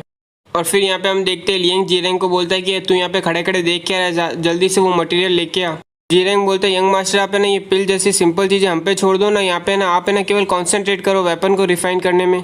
ये सुन के लियंग ज़ेरेंग को बोलता है कि मुझे लगता है तो इंटरेस्टेड नहीं है, मैं जब रिफाइन कर रहा हूँ वो चीज़ तेरे को देखने में। देखा जाए ना तो अभी तक मैंने तेरे से बात नहीं की है जो वो पुराने इंसिडेंट के बारे में। तब तक बाद में हम देखते ज़ेरेंग बोलता है यंग मास्टर मैं सारा सामान लेके आ गया, ये लो। तो मैं प्रेसिडेंट लियंग से पूछते हैं कि ना मैंने आज तक कभी नहीं सुना कि ना दो सेपरेट एरो से ना वो एक ही समय पे दो चीज़ें रिफाइन कर रहे हो, और यहाँ तक की बात तो छोड़ो कि एक ही एरो से यहाँ पे आप दो डिफरेंट चीज़ें रिफाइन कर रहे हो इसी सेम टाइम पे। लियन बोलता है आज तक तुमने केवल ये बारे में सुना भी नहीं होगा, बट आज तुम्हें ना विटनेस करने वाले हो ये चीज़, तो पहली बार तो है ना आंखें खुली रखना अपनी। हम यहाँ पे देखते हैं मास्टर सिंह आते हैं और प्रेसिडेंट को ना थोड़ा संभालते हैं, और फिर बोलते हैं इस जैसा जवान आदमी ना काफ़ी क्विक टेम्पर और ना इम्पल्सिव और मैसिव होता है, जब ये ना रिफाइनमेंट में फेल होगा और ये सेटबैक होगा ना तब इसको है ना अपनी मिस्टेक के बारे में पता चलेगा। फिर यहाँ पे हम देखते हैं कि लियन उस फर्नेस के पास जाता है और बाद में बोलता है ठीक, उसे खटखटा के बोलता है चलो अब इसे शुरुआत कर सकते हैं, और बाद में वो उसे एकदम जोर से ठोकता है। फिर यहाँ पे हम देखते हैं फर्नेस चालू हो चुका है, और बाद में यहाँ पे लियंग अपनी ना सोल पावर यूज़ करके सारे के सारे एलिमेंट को ना उस फर्नेस के अंदर डालता है, और फिर यहाँ पे हम देखते हैं कि वो एक्टिवेट कर देता है पूरी तरह से फर्नेस को। एक के बाद में ज़ेरेंग बोलता है यंग मास्टर आपने अभी बोला ना कि आप दो अलग पिल रिफाइन करने वाले हो, तो बाद में लियंग बोलता है कि मैंने ना सारे मटेरियल एक ही साथ डाल दिया और मैं उन्हें ना सब एक ही साथ रिफाइन करने वाला हूँ, कि फालतू में मुझे ना अपना टाइम बर्बाद नहीं करना है। इसके बाद में ज़ेरेंग बोलता है कि आप एक ही साथ दो पिले अलग टाइप के ना रिफाइन करने वाले हो, और साथ ही साथ आप यहाँ पे अपना ना खुद का एक जैंग वेपन भी रिफाइन करोगे सेम टाइम पे। उनके बाद में मास्टर जैंग सोच रहे हैं कि ना मुझे समझ में नहीं आ रहा है कि इस बच्चे को है ना एल्केमी आती है या नहीं आती, और क्या गलत हुआ है मेरे साथ कि मैं इस बच्चे को है ना यहाँ पे मास्टर बुला रहा हूँ। यहाँ पे मेरा इतना बूढ़ा हो गया हूँ कि मेरा ब्रेन खराब हो चुका है या क्या हो चुका है कि मैं इस बॉय की बातों पे बिलीव कर रहा हूँ। हम दोनों के दोनों यहाँ पे ना 100 साल पुराने हो चुके, फिर भी हम इस बच्चे के आसपास क्यों घूम रहे हैं। यहाँ पे बाद में प्रेसिडेंट भी यही सोच रहा है कि हम दोनों के दोनों ना इसकी बातों से ना बेवकूफ़ बन चुके हैं इसको, और अब जब टाइम आया है तो अब ये अपने असली रंग दिखा रहा है। मुझे है ना सीधा ही इससे ना केवल है ना गोल्डन नीडल एक्यूपंक्चर है ना मांग लेना चाहिए था। मैंने स्टूपिडली क्यों एग्री किया कि मैं इसको ना जैंग वेपन रिफाइन करने देने के लिए। अरे बाप रे बाप, मैंने तो इसको है ना सेकंड लेवल टायर का एल्केमिस्ट का बैच भी दे दिया, मेरे साथ क्या गलत है। बाद में ये दोनों एक साथ सोच रहे होते हैं कि ना ये बच्चा केवल एरोगेंट है, ये केवल ना भौंक सकता है, काट नहीं सकता, इसको केवल गोल्डन नीडल एक्यूपंक्चर आती होगी, वो भी कहीं बाई चांस एक्सीडेंट मिल गई होगी। हम दोनों के दोनों यहाँ पे टेंगशू किंगडम में ना बहुत प्रेस्टीज माने जाते हैं, और हमें बस एक बच्चा फूल बना के चला गया। अगर ये चीज़ पब्लिक को पता चली तो हमारी तो डिग्निटी है ना पूरी तरह से वैनिश हो जाएगी, हमारी इज्जत तो पानी में जाएगी। और बाद में हम यहाँ पे देख रहे हैं कि लियंग वहाँ पे ना रिफाइनर के आसपास कूद रहा होता है, और बाद में ना कोई फॉर्मेशन तैयार कर रहा होता है जिसका नाम अभी हमें दिखाया गया है क्रेस्ट पिल रिफाइनमेंट। और बाद में हम यहाँ पे देखते हैं कि लियन ऊपर देखता है, और ऊपर भी एक है ना फर्नेस रहता है, तो बाद में वो उसे भी एक्टिवेट कर देता है। और उसे देख के बाद में प्रेसिडेंट चिल्ला के बोलता है कि ये क्या हो रहा है यहाँ पे पूरे एरो में केवल है ना ये आधा एरो ही क्यों एक्टिवेट हो रहा है। यहाँ ऐसा होगा कि इस लड़के के पास इतनी ताकत नहीं की है ना वो पूरा एरो एक्टिवेट कर सके, पर यहाँ पे इसने आधा एरो भी एक्टिवेट कैसे किया है। मास्टर जेंग बोलते हैं एक एरो है ना, या तो आप है ना पूरी सक्सेसफुली चालू कर सकते हो या फिर वो पूरा फेल होता है। तो फिर इसने ऐसे आधा एरो कैसे चालू किया है? शायद इस लड़की के पास वो इतना ताकतवर नहीं होगा। फिर भी है ना यहाँ पे है ना इसका जो फायर जो निकल रही है, इसकी आग जो निकल रही है वो काफ़ी स्ट्रांग है जब है ना हम अपने एक्टिवेट करते हैं इस एरो को उसके मुकाबले। इतना सब सुन के बाद में लियन बोलता है कि तुम दोनों बेवकूफ़ क्या चुप रहोगे और देखोगे यहाँ पे। में लियन बताता है उनको कि ये जो एरो बना है ना, ये 48 है ना बेसिक एरो से मिला के बना हुआ है ना। इसके अंदर है ना हर एक जो 48 एरोज है ना वो एक सिंपल रिफाइनिंग मेथड है। इसके अंदर है ना तुम्हें ना जितने चाहे उतने एरो एक्टिवेट कर सकते हो और है ना जिसकी वजह से है ना अगर उन एरोज को मिक्स किया जाए ना तो है ना इसके अंदर काउंटलेस इफेक्ट बनते हैं। यही इसका कारण है जिसकी वजह से इसको है ना पावरफुल एक्सिलरी फॉर्मेशन कहा जाता है। इसके पूरे एरो को एक्टिवेट करूँ ना तो जिसकी वजह से है ना मेरे माइंड के ऊपर काफ़ी लोड पड़ेगा और मेरी सोल पावर भी है ना बहुत ज़्यादा जल्दी जाएगी।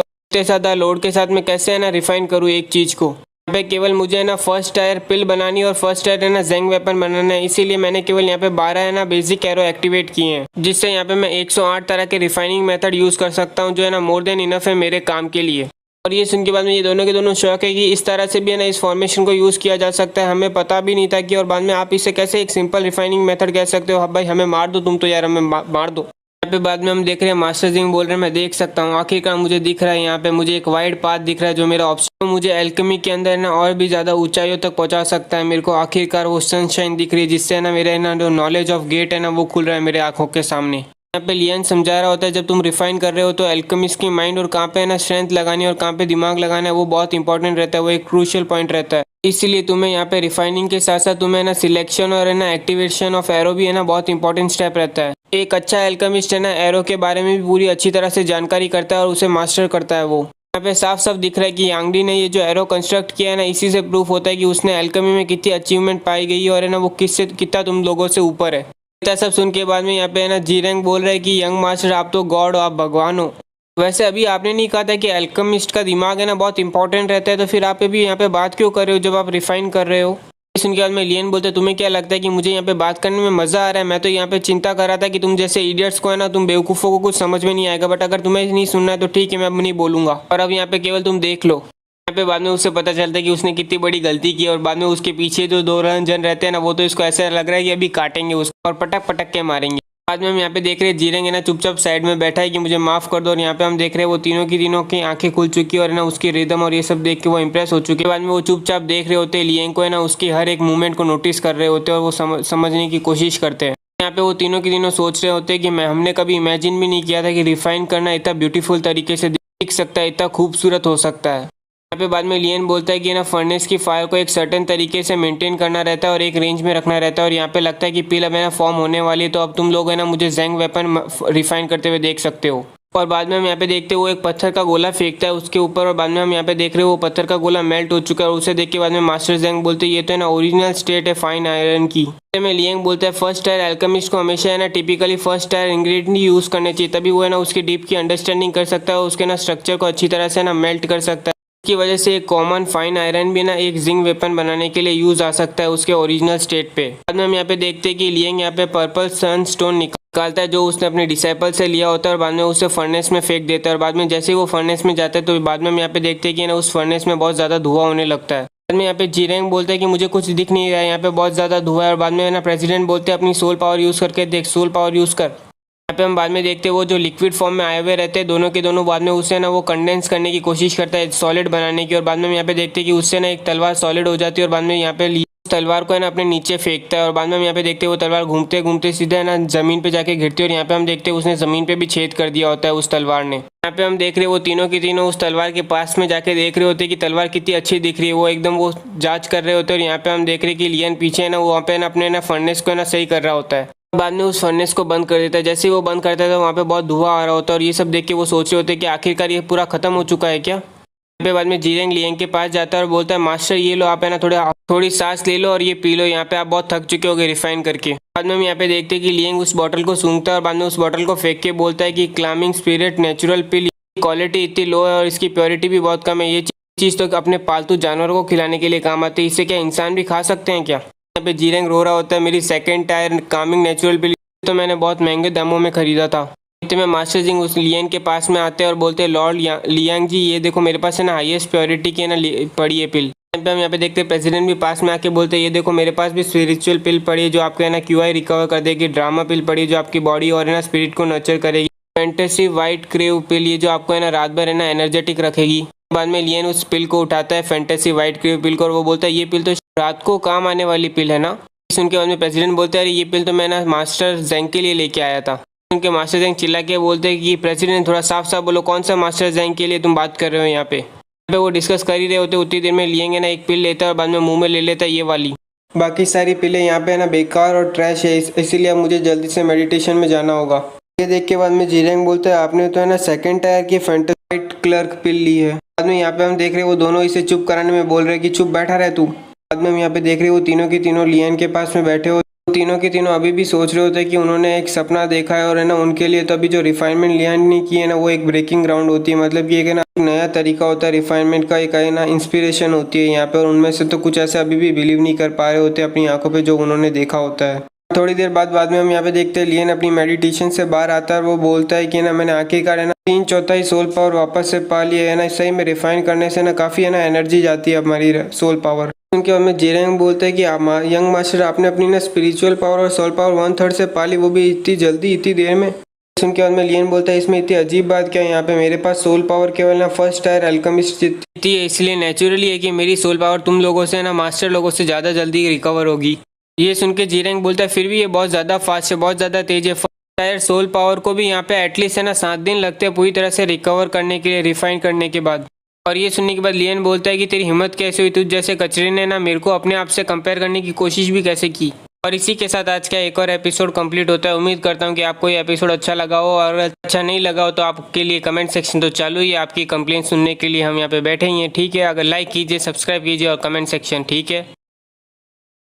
वापस से आपका स्वागत है आई एम सुप्रीम के एक और नए एपिसोड में। अभी तक हमने देखा था कि है ना जीरेंग पूछता है कि आपकी सोल पावर इतनी जल्दी ठीक कैसे हो गई, यहाँ तक कि 7 दिन लगते हैं फर्स्ट टायर एल्केमिस्ट को भी। और फिर लियन जवाब देते तेरी हिम्मत कैसे हुई कि तुझ जैसे कचरा तू अब मेरे को अपने आप से कंपेयर करे।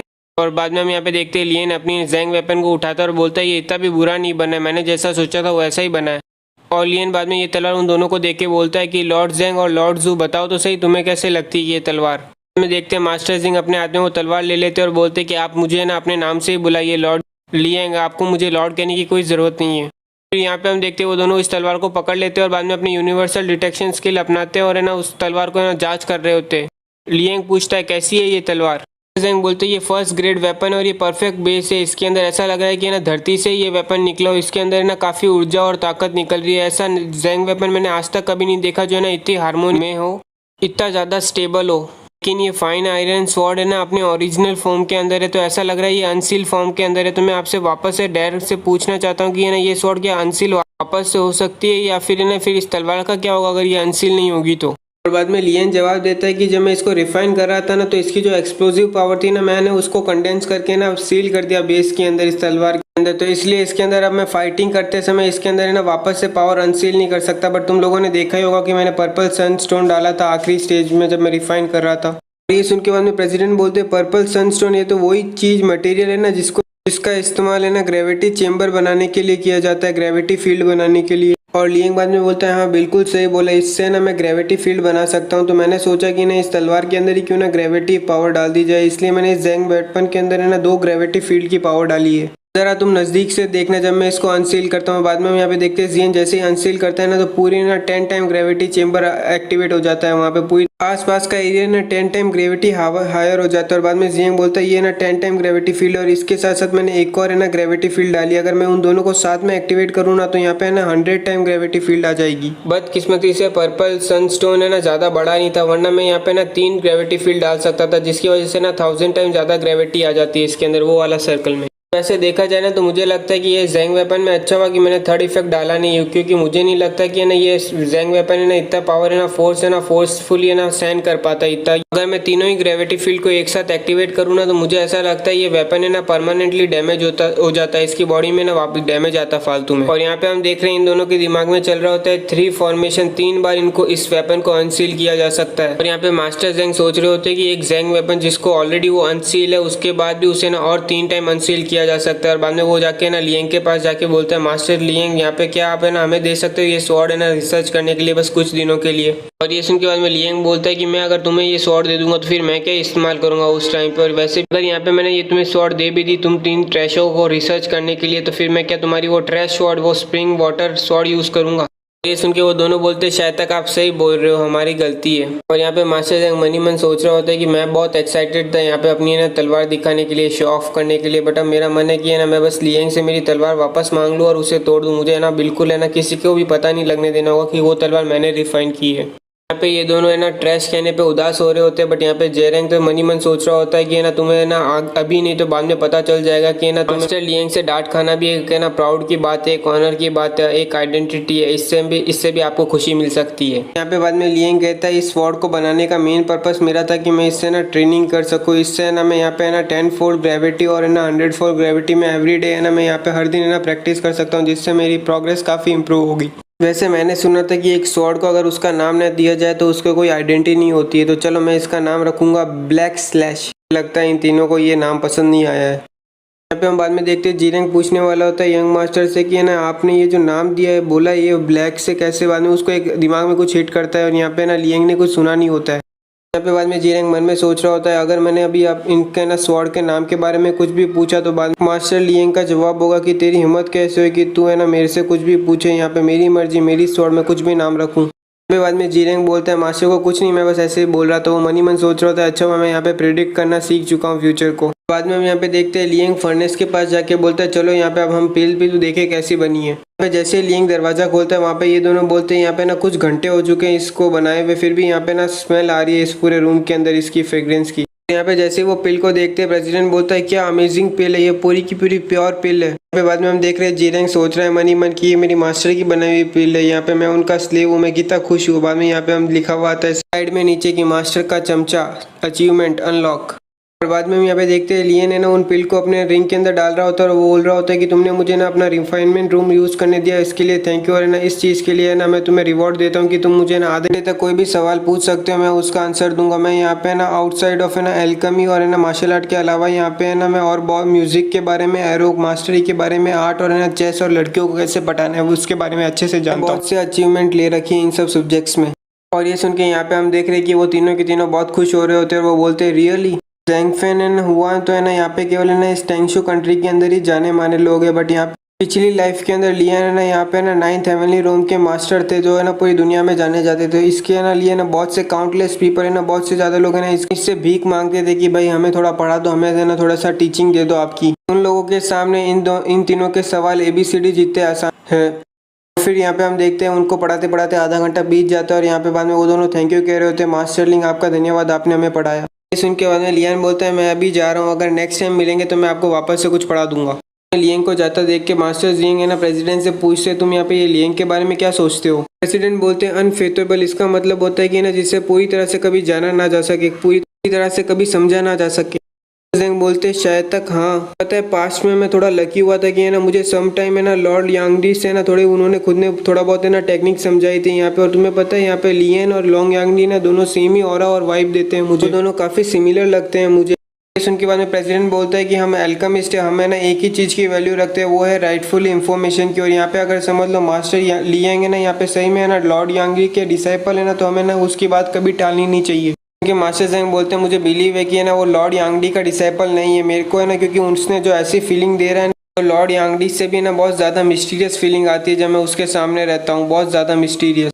यहाँ पे हमें मेघ का घर दिखाया जाता है जिसमें ना मेघ बाद में अंदर आती है और बाद में वो देखती है कि ना मास्टर लियंग उसके यहाँ पे सामने रहते हैं और बाद में वो पूछती है कि मास्टर लियंग आप यहाँ पे क्या कर रहे हो।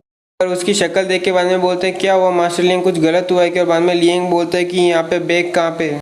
और ये सुन के मेघ जवाब देती है जैसे ही उसने पूरी तरह से रिकवर किया ना तो वो तुरंत ही है ना माइनिंग के लिए चला गया अपने हमारे नेबर के साथ।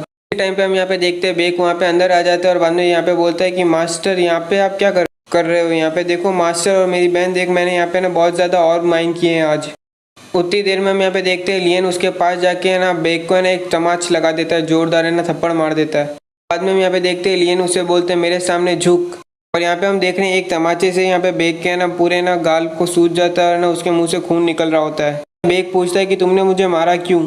और लियन बाद में जवाब देता है वाई, क्योंकि तू है ना मेरा डिसाइपल है और मैंने मैंने तुझे कहा था कि जैसे ही तू ठीक हो जाए तो बाद में तू यहाँ पे ना 3 स्टाइल ट्राई करेगा ट्राइडेंट बॉडी टेक्निक के ना तूने मेरे ऑर्डर फॉलो क्यों नहीं किए। बेग बोलता है कि मुझे पैसे चाहिए अपनी फैमिली को सपोर्ट करने के लिए। मैं एक लड़का हूँ और मेरी बहन बाहर जाती है और है ना पूरा काम करके पैसे कमाती है। मैं मेरी बहन को सपोर्ट करना चाहता हूँ, मैं उसे अकेला नहीं छोड़ूंगा। यहाँ पे मैक बोल रही होती चुप हो जा जल्दी से और है ना अपोलोजाइज कर, माफी मांग ले यंग मास्टर से अपनी गलती के लिए। सुनते ही बाद में बेग बोलने लगता है अपोलोजाइज करूँ मैं क्यों इससे माफी मांगू, ये ने आके है ना मुझे स्टार्टिंग में ऐसे ही फालतू में मारा है। यहाँ पे भले ही ये मेरा मास्टर है बट इसने मुझे ना कुछ अच्छी चीज़ नहीं सिखाई, कोई भी ना यूजफुल स्टफ नहीं सिखा रहा है ये मुझे, पर ये किस टाइप का मास्टर हुआ फिर। ये सुन के बाद में लियन बोलते तू मेरे से ना वापस से बात करेगा और बाद में उसको एक पत्थर मार के बोलता है तू नील हो यहाँ पे। और बाद में हम यहाँ पे देखते कि वो नीचे झुक जाता है क्योंकि उसके पैर पे जाके वो पत्थर जोर से लगता है। बाद में हम देखते हैं बेग को बहुत ज़्यादा गुस्सा आता है और बाद में वो जोर से चिल्ला के बोलता है कि मैं रिफ्यूज़ करता हूँ तुझसे माफ़ी मांगने के लिए। यहाँ पे केवल मेरे से 1 साल ही ज़्यादा बड़ा है, यहाँ पे अगर 1 साल बाद देखना तुम भी मुझे ना हरा नहीं पाएगा यहाँ पे, मैं अगर बड़ा हो गया तो बुली करना स्टॉप कर क्योंकि मैं भी वीक हूँ, ठीक है ना, ऐसा ही है तो तू मुझे जान से मार दे इतना गुस्सा आ रहा है तो। सुन के बाद में लियन बोलते तेरे को क्या लगता है कि मेरे में इतनी हिम्मत नहीं है कि मैं ये नहीं कर सकता हूँ, तेरा जैसा डिसाइपल होने से काफ़ी यूजलेस है, काफ़ी एम्बेरसमेंट है, शर्म आती है मुझे कहते हुए, इससे अच्छा तो मैं तुझे मार दूँ।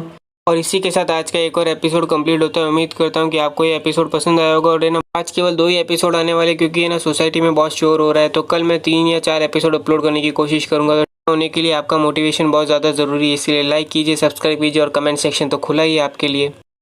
आपका वापस से स्वागत है आई एम सुप्रीम के एक और नए एपिसोड में। अभी तक हमने देखा था कि ये ना बेग की बात सुन के लियन बोलते तेरे को क्या लगता है कि मैं हिम्मत नहीं करूँगा तेरे को मारने की, और वैसे भी तेरा जैसा है ना यूजलेस डिसाइपल होने से अच्छा है कि वो ना हो, रुक मैं बताता हूँ तेरे को। और ये सुन के बाद में मैक बोलती है प्लीज़ यंग मास्टर ऐसा मत करो, और वो मनी मन सोच रही होती है ना इतने ज़्यादा गुस्से में यंग मास्टर सही में ना उसे मार सकते हैं। और बाद में मैक अपने भाई को बोलती है तू ऐशान फरामोश, मैंने देखो इतने सालों से इसीलिए पाला था कि मैंने तेरे को, जल्दी से जाओ और अपोलोजाइज कर यंग मास्टर से, वरना मैं तेरे को अपना भाई नहीं मानूंगी आज के बाद से। इतनी देर में हम यहाँ पे देखते हैं एक बंदा रूम के अंदर घुसता है और वो बोलता है कि इतनी ज़्यादा आवाज़ क्यों हो रही है यहाँ पे। और उस बंदे को देख के बेग चिल्लाने लगता है अंकल ली मुझे बचाओ यहाँ से, अंकल ली बचाओ। यहाँ पे बाद में हम देखते हैं ये बंदा होता है जो है ना उनके बाजू के घर में रहता होता है और ये मार्शल आर्टिस्ट होता रहता है। और बाद में ये बंदा पूछता है क्या हुआ बेग और मैग यहाँ पे चल क्या रहा है। बेग बोलता है कि अंकल ली यहाँ पे ये बंदा है जिसने ना मुझे फोर्स किया था अपना डिसाइपल बनने के लिए और अभी ये ना मुझे जान से मारने की कोशिश कर रहा है। बाद में अंकल ली है ना लियान को देखते हैं और फिर बोलते हैं martial art 3rd star warrior क्या बात है, तेरे पास कुछ टैलेंट तो है बट तू है ना यहाँ पे गलत है, तुझे यहाँ पे ना हाथ नहीं उठाना चाहिए। यहाँ पे लियान उसे बोलते है तुझ जैसा है ना फेसलेस नोबडी है ना यहाँ पे वापस से आ गया, तो यहाँ पे जो कुछ भी हो रहा है उससे तेरा क्या लेना देना, और वैसे भी मैं अपने डिसाइपल को पनिश कर रहा हूँ ना। ये सुनते बाद में अंकल ली बोलते तू बहुत ज़्यादा एरोगेंट हो गया यहाँ पे, पहले तो तू फोर्सफुली दूसरों के डिसाइपल ले रहा है अपने अंदर इस यंग एज के अंदर, लगता है मुझे तेरे को एक लेसन सिखाना ही पड़ेगा लगता है। पे मेग अंकल ली को रोक के बोल रही होती है कि इसकी बेग की बातें बिल्कुल मत सुनो, वो बकवास कर रहा है पूरा। और बेग यहाँ पे बोलता है यहाँ पे कोई बकवास नहीं हो रहा है, ये सब कुछ जैसा आपने बोला वैसा ही हो रहा है, अगर मुझे किसी का डिसाइपल बनना भी होगा ना तो मैं यहाँ पे ना डिसाइपल आप पक्का बनूंगा, अंकल ली आप मेरे मास्टर बनोगे। ये सुन के अंकल ली बोलते ऐसी बात है तो बेग मैं तुझे आज ही अभी अपना ना डिसाइपल लेता हूँ, ठीक है। जैसे ही तू ब्रेक थ्रू कर लेगा ना मार्शल आर्ट वॉरियर रूम के अंदर, तब मैंने एक मर्सनरी ग्रुप बनाऊंगा जिससे हमारी इनकम है ना 100 टाइम ज़्यादा बढ़ जाएगी, जो अभी हम यहाँ पे माइन करके कमाते हैं। उनके बाद बेग बोलता है मर्सनरी ग्रुप अंकल है ना आप उसके ना लीडर बन जाना और मैं वाइस ग्रुप का लीडर बन जाऊंगा यहाँ पे, और है ना मुझे भी ना टाइगर कंसीलिंग भी फिश सीखनी है। अंकल बोलते हैं ठीक है मैं तेरे को टाइगर कंसीलिंग फिस्ट है ना और उसी के साथ साथ मैं तेरे को है ना डायमंड फिस्ट और है ना आयरन फिस्ट भी आती है मुझे, तो वो मैं तेरे को साथ में सिखा दूंगा, ठीक है। पर रुक जा, सबसे पहले मैं तेरे ये ना फ्रीकी छोटे मास्टर को है ना ठिकाने लगाता हूँ, रुक। और यहाँ पे बाद में मेग अंकल को रोक के बोल रही होती है प्लीज़ ऐसा मत करो, और वो मनी मन सोच रही है कि अंकल है ना 5 स्टार मार्शल आर्ट वॉरियर पक्के, बट है ना पक्का है ना वो लियन का है ना एक भी है ना अटैक है ना झेल नहीं पाएंगे। अंकल मेग को बोलते तुम्हें टेंशन लेने की ज़रूरत नहीं है, यहाँ पे मैं बस उसे एक क्विक लेसन दूंगा, मैं उसको है ना हर्ट नहीं करूँगा, चोट नहीं पहुँचाऊंगा।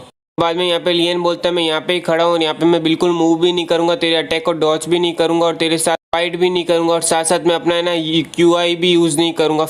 अगर तूने मेरे बॉडी के ऊपर के सिंगल हेयर को भी चोट पहुंचाई ना तो मैं तेरे सामने अभी झुकूंगा और है ना तेरे शूज को है ना लिक करूंगा, ठीक है। और ये सुन के यहाँ पे हम देख रहे हैं वो दोनों के दोनों शौक में है कि वो अपना ना मूव भी नहीं करेगा और है ना QI भी यूज नहीं करेगा।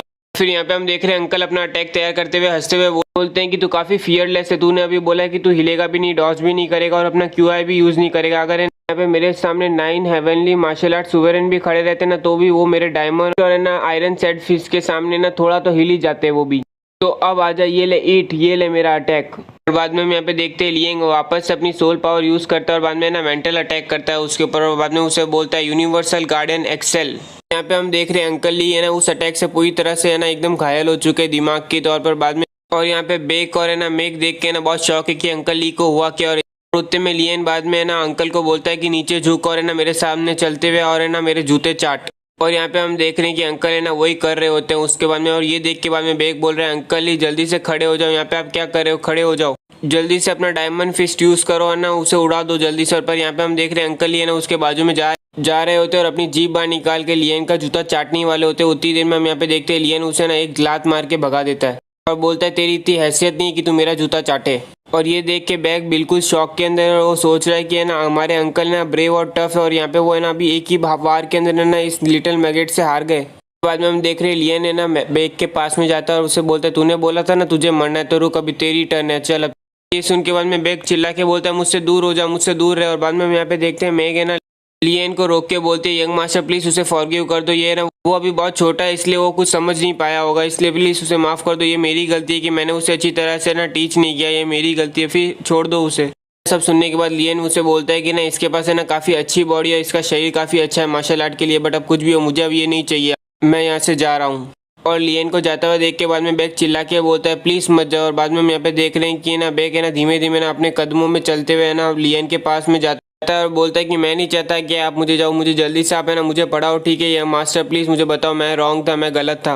और बाद में लियन बोलता है कि ना मुझे तेरे जैसा इतना पथेटिक डिसाइपल नहीं चाहिए। ये सुन के बाद में बैग अपना माथा पटक के बोलता है मुझे पता है मैं गलत था मास्टर प्लीज मुझे फॉरगिव कर दो, बस एक ही बार के लिए माफ़ कर दो। बाद में मेक लियन को बोलती है कि यंग मास्टर प्लीज उसे फॉरगिव कर दो, मैं पक्का आपको वादा करती हूँ कि मैं इसे माइनिंग करने वापस से जाने नहीं दूंगी और है ना इसे घर बैठ के ये ना ट्रेनिंग करने दूंगी। ये सुन के बैग बोलता है सिस्टर बिल्कुल नहीं, मैं आपको अकेले ना ये घर को सपोर्ट करने नहीं दूंगा, मैं पक्का माइनिंग करने वापस से जाऊंगा, बट है ना उससे पहले मैं ना मास्टर की दी गई ट्रेनिंग को है ना एकदम पूरा कंप्लीट करूंगा। ये सुन के बाद में लियन बोलता है चलो मैं तेरे को एक और चांस देता हूँ कि है ना तेरे को 5 दिन के अंदर है ना अपने सातों के सातों चक्रा खोलने होंगे और है ना ब्रेक थ्रू करना होगा फर्स्ट ओरिजिनल रोम के अंदर, तभी मैं तेरे को अलाउ करूंगा मेरा डिसाइपल बनने के लिए कंटिन्यू, वरना मेरी आंखों की नजरों से दूर हो जा। ये सुन के मेक बोलती है 5 दिन यंग मास्टर, इसने तो केवल अपने 5 चक्रा ही ओपन किया, आप है ना 5 दिन के अंदर इसको अपने ना 7 चक्रा खोलने के लिए बोल रहे हो, साथ में ब्रेक थ्रू करने के लिए भी। और ये सुन के बाद में मेक बोलता है 5 दिन ठीक है, और वैसे भी अगर मास्टर ने मुझे केवल 5 दिन दिए इसका मतलब कि वो जानते हैं कि ना मैं शायद तक ये कर सकता हूँ। बाद में हम देख रहे हैं लियन घर से जा रहा होता है और कह रहा होता है 5 दिन बाद मैं वापस से यहाँ पे चेक करने आऊँगा और उसके बाद हम बात करेंगे। और यहाँ पे बाद में हम देखते हैं नियर है ना आसपास के एक होटल में जाता है और है ना वहाँ पे 5 दिन रुकने का प्लान बनाता है और बाद में अपनी ट्रेनिंग स्टार्ट कर रहा होता है अपनी ना स्वॉर्ड के साथ, ब्लैकलिस्ट के साथ 10 ग्रेविटी फील्ड चालू करके।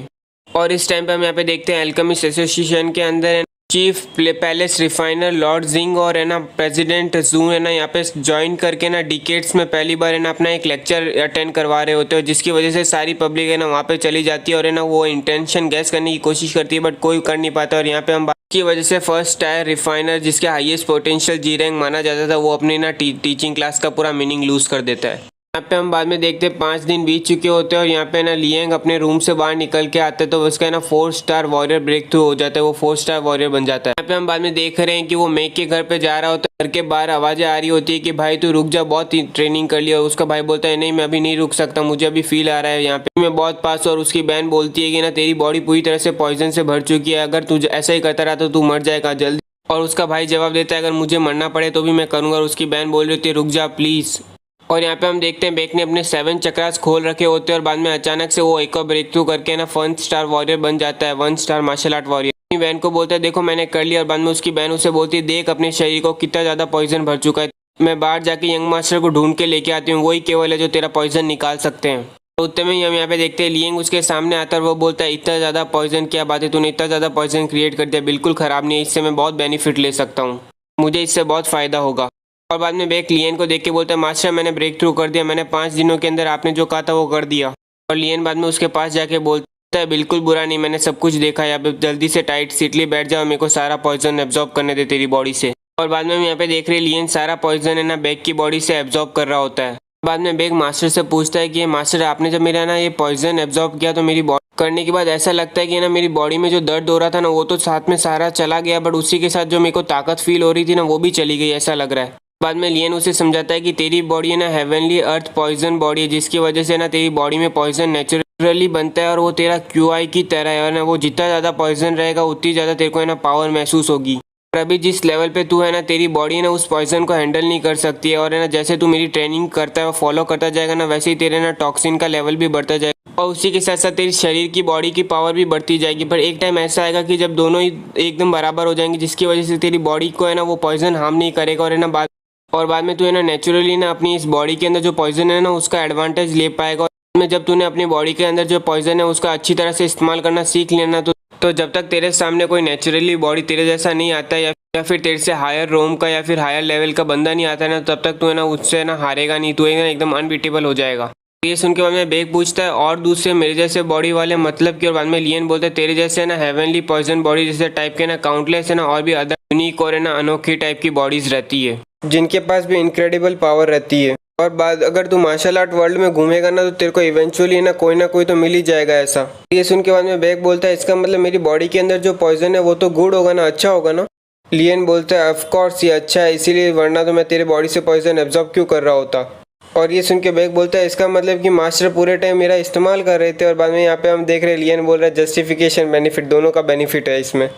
और बाद में लियंग अपनी रिंग से ना कुछ गोलियां निकालता है और बोलता है कि ये ना एक गोली है ना तेरे एंटीडोट की तरह काम आ सकती है और तेरे अंदर के पॉइजन को 3 दिन तक रोक सकती है। और है ना ये तेरे ना जब मैं नहीं रहूँगा तेरे आसपास, तब है ना तो इससे काम ले सकता है अपने अंदर के पॉइजन को सरपास करने के लिए। फिर भी मैं तेरे को आंसर बोलता हूँ कि ना तेरी खुद की स्ट्रेंथ और है ना खुद की ताकत ही ना तेरे अंदर के पॉइजन को है ना काबू करने में काम आएगी ज़्यादा। इसलिए ना जब भी तू ट्रेनिंग कर रहा हो ना, तो अपने लिए एक मेथड ढूंढ ले जिससे तू अपने पॉइजन को है ना काबू कर सके। उन गोलियों को देख के मेक बोलती है थैंक यू यंग मास्टर। उतने में लियंग मेक को एक पिल देता है और बोलता है कि ना तेरा टैलेंट भी इतना बुरा नहीं है मार्शल आर्ट के अंदर, बट ना तू पूरे टाइम वर्क करती रहती है और इसीलिए तू अभी भी है ना मार्शल आर्ट अपीरियंस के रूम में अटकी हुई है। जल्दी से ये ना ओरिजिनल इम्पैक्टिंग पिल खा लेगी ना तू, तो है ना उसके बाद है ना तू भी मार्शल आर्ट वॉरियर बन जाएगी। और पिल को लेके बाद में मेक बोलती है ये पिल तो है ना बहुत महंगी आती है ना, अगर मैं मार्केट में जाऊँ ना तो उसके ना सबसे बेकार पिल भी है ना 1000 गोल्ड कॉइन से नीचे की नहीं आती है, ये चीज़ तो बहुत एक्सपेंसिव है। और ये सुन के बाद में लियन सोचने लगता है कि प्रीवियस लाइफ में मैंने जो भी पिल रिफाइन की है ना वो एकदम है ना प्राइसलेस रहती है, वो उसके है ना कोई है ना 100 मिलियन ना 10 ग्रेड मटेरियल भी लेके आए ना तो भी वो उसे खरीद नहीं पाता था। उसी टाइम पे हम यहाँ पे देखते हैं कि अंकल ही वहाँ पे घुसते और बोल रहे होते हैं कि बेग क्या आज भी माइनिंग करने चल रहा है मेरे साथ। और इसी के साथ आज का एक और एपिसोड कंप्लीट होता है। उम्मीद करता हूँ कि आपको ये एपिसोड अच्छा लगा हो तो लाइक कीजिए, सब्सक्राइब कीजिए और कमेंट सेक्शन तो चालू ही है आपकी बातों के लिए। आप सबका वापस से स्वागत है आई एम सुप्रीम के एक और नए एपिसोड में। अभी तक हमने देखा था कि अंकल ही रूम में आते हैं और बेक को कहते हैं कि आज भी क्या माइनिंग करने चल रहा है मेरे साथ। वो जैसे ही रूम में लियन को देखते हैं, यहाँ पे हम उसकी आंखों में डर देख रहे हैं उसके लिए। हम यहाँ पे देखते हैं बेक बोलते हैं अंकल यहाँ पे देखो मैं वॉरियर बन चुका हूँ अभी। देख के बाद में अंकल बोलते हैं ये तो काफ़ी अजीब है और बाद में दिमाग में सोच रहे होते हैं कि उससे ज़्यादा अजीब तो तेरा मास्टर है। यहाँ पे हम देखते हैं लियन है ना अंकल को बोलता है कि ज़रा यहाँ पे आना, और यहाँ पे हम देख रहे हैं ये सुन के वो काँप रहा होता है फिर भी वो वहाँ पे जाता है। एक के बाद में बेक मास्टर को बोलता है कि प्लीज़ ये चीज़ अंकल के लिए और मुश्किल मत करो ना। और लियन बाद में अंकल से उसका नाम पूछता है। अंकल ही बोलते हैं कि ना मुझे यहाँ पे हर कोई ना अंकल ही बुलाते तो तुम भी मुझे अंकल ही बुला सकते हो। और ये सुन के लियन बोलता है मैं तुझे अंकल बुलाऊँ, लगता है तेरे को मरने की बहुत ज़्यादा जल्दी है। और बाद में ये सुन के अंकल ही बोलते हैं मेरा नाम ली डियान है, ली डियान। बाद में हम देखते हैं लियान है ना अंकल से पता करता है कि ना पर्पल सनस्टोन के बारे में, और वो बताते हैं कि ड्यूक और उसकी फैमिली ने ना जो माइन जिसके अंदर से ये स्टोन निकलते हैं उसे सील कर दिया। और ड्यूक की फैमिली मतलब कि ली की फैमिली मतलब इसकी खुद की फैमिली ने वो माइन सील कर दिया। और बाद में ये ना अंकल को बोलते हैं कि ना तुम्हें मैं काम देता हूँ कि ना तुम्हें ना माइनिंग के अंदर घुसोगे ना ली फैमिली की टीम के साथ, और मेरे लिए ये पर्पल है ना सनस्टोन लेके आओगे और उसके लिए मैं तुम्हें 1 मंथ है ना 500 गोल्ड कॉइन दूंगा। ये सुन के बाद में अंकल बोलते हैं कि ना उनमें से बहुत से लोगों के साथ मैं पहले भी काम कर चुका हूँ, इसका मतलब कि मेरे लिए ना वो अंदर जाना उनके साथ कोई मुश्किल काम नहीं हो। चिंता की कोई बात नहीं, जब तक ये स्टोन है ना ऑर्ब के अंदर रहेगा तब तक मैं आराम से उसे बाहर लेके आ सकता हूँ। ऑर्ब का मतलब कि वो स्टोन है ना पत्थर से पूरी तरह से घिरा होगा, पैक होगा, वो दिख नहीं रहा होगा बाहर। बाद में हम अंकल को बाहर जाते हुए देखते हैं और बाद में लियन बोलते हैं तुम दोनों यहाँ पे ना कपड़े बदलो और मेरे साथ है ना बैंक्वेट में चलोगे तुम दोनों के दोनों। और बाद में ये सुन के मैक पूछती है कि कौन सा बैंक्वेट और कहाँ पे है वो बैंक्वेट का मतलब होता है पार्टी, सेलिब्रेशन वाली पार्टी।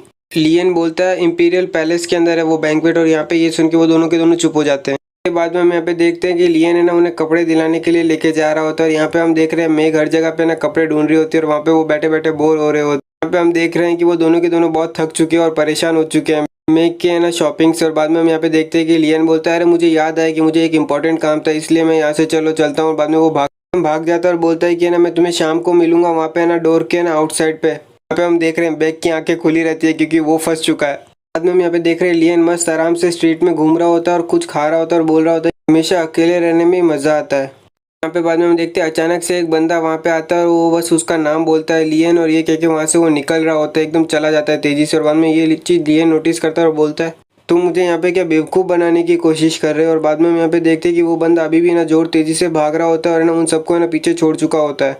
पर बाद में वो बंदा अचानक से नोटिस करता है कि उसकी तरफ कोई आ रहा होता है और वह जैसे ही पीछे मुड़ता है तो बाद में हम यहाँ पे देखते हैं कि ना वो चॉपस्टिक उसके ना हाथों में लग जाती है यहाँ पे। और बाद में हम यहाँ पे देख रहे हैं वो बंदा उस चॉपस्टिक को देख के बोल रहा होता है ये पॉसिबल कैसे, और इसके ऊपर से ना खाने की स्मेल कैसे आ रही है। और उतने में हम यहाँ पे देखते हैं लियन उसको है ना पास आ जाता है और उसको पकड़ लेता है। और यहाँ पे ये बंदा सोच रहा होता है मैंने अभी तक अपना QI भी रिलीज नहीं किया तो ये पॉसिबल कैसे, इसने मुझे ढूंढ कैसे लिया। और बाद में हम यहाँ पे देखते हैं लियन उस बंदे को पकड़ता है और बाद में उसे साथ में उठा के लेके चला जाता है कहीं पे। और बाद में हम यहाँ पे देखते हैं वो है ना कोई गली के अंदर पहुंच चुके होते हैं और बाद में लियन उसे पटक देता है उस गली के अंदर और पूछता है तुम हो कौन और तुम्हारा मेरे साथ क्या काम है, तो जल्दी से बताओ। उनके बाद में ये बंदा बोलता है मैं आपको कहीं पे दूर जगह पे आज सुनसान जगह पे लेके जाने वाला था और उसके बाद आपको एक मैसेज देने वाला था, बट ऐसा लगता है कि आपने ये काम खुद ही कर लिया अपनी मर्जी से। बाद में हम यहाँ पे देखते हैं लियन नोटिस करता है और बाद में वो बंदा अपना मास्क हटा के बोलता है यंग मास्टर लियन ये देखो ये मैं हूँ। ये ड्यूक फैमिली का स्टाफ होता है और इसका नाम होता है ली जियान। तो इसे देख के बाद में लियन बोलता है अच्छा तुम हो ली जियान, वैसे देखा जाए तो तुम यहाँ पे फोर्थ अंकल के साथ होने चाहिए, तो तुम यहाँ पे अभी मेरे साथ क्यों और मुझे क्यों ढूंढ रहे हो तुम।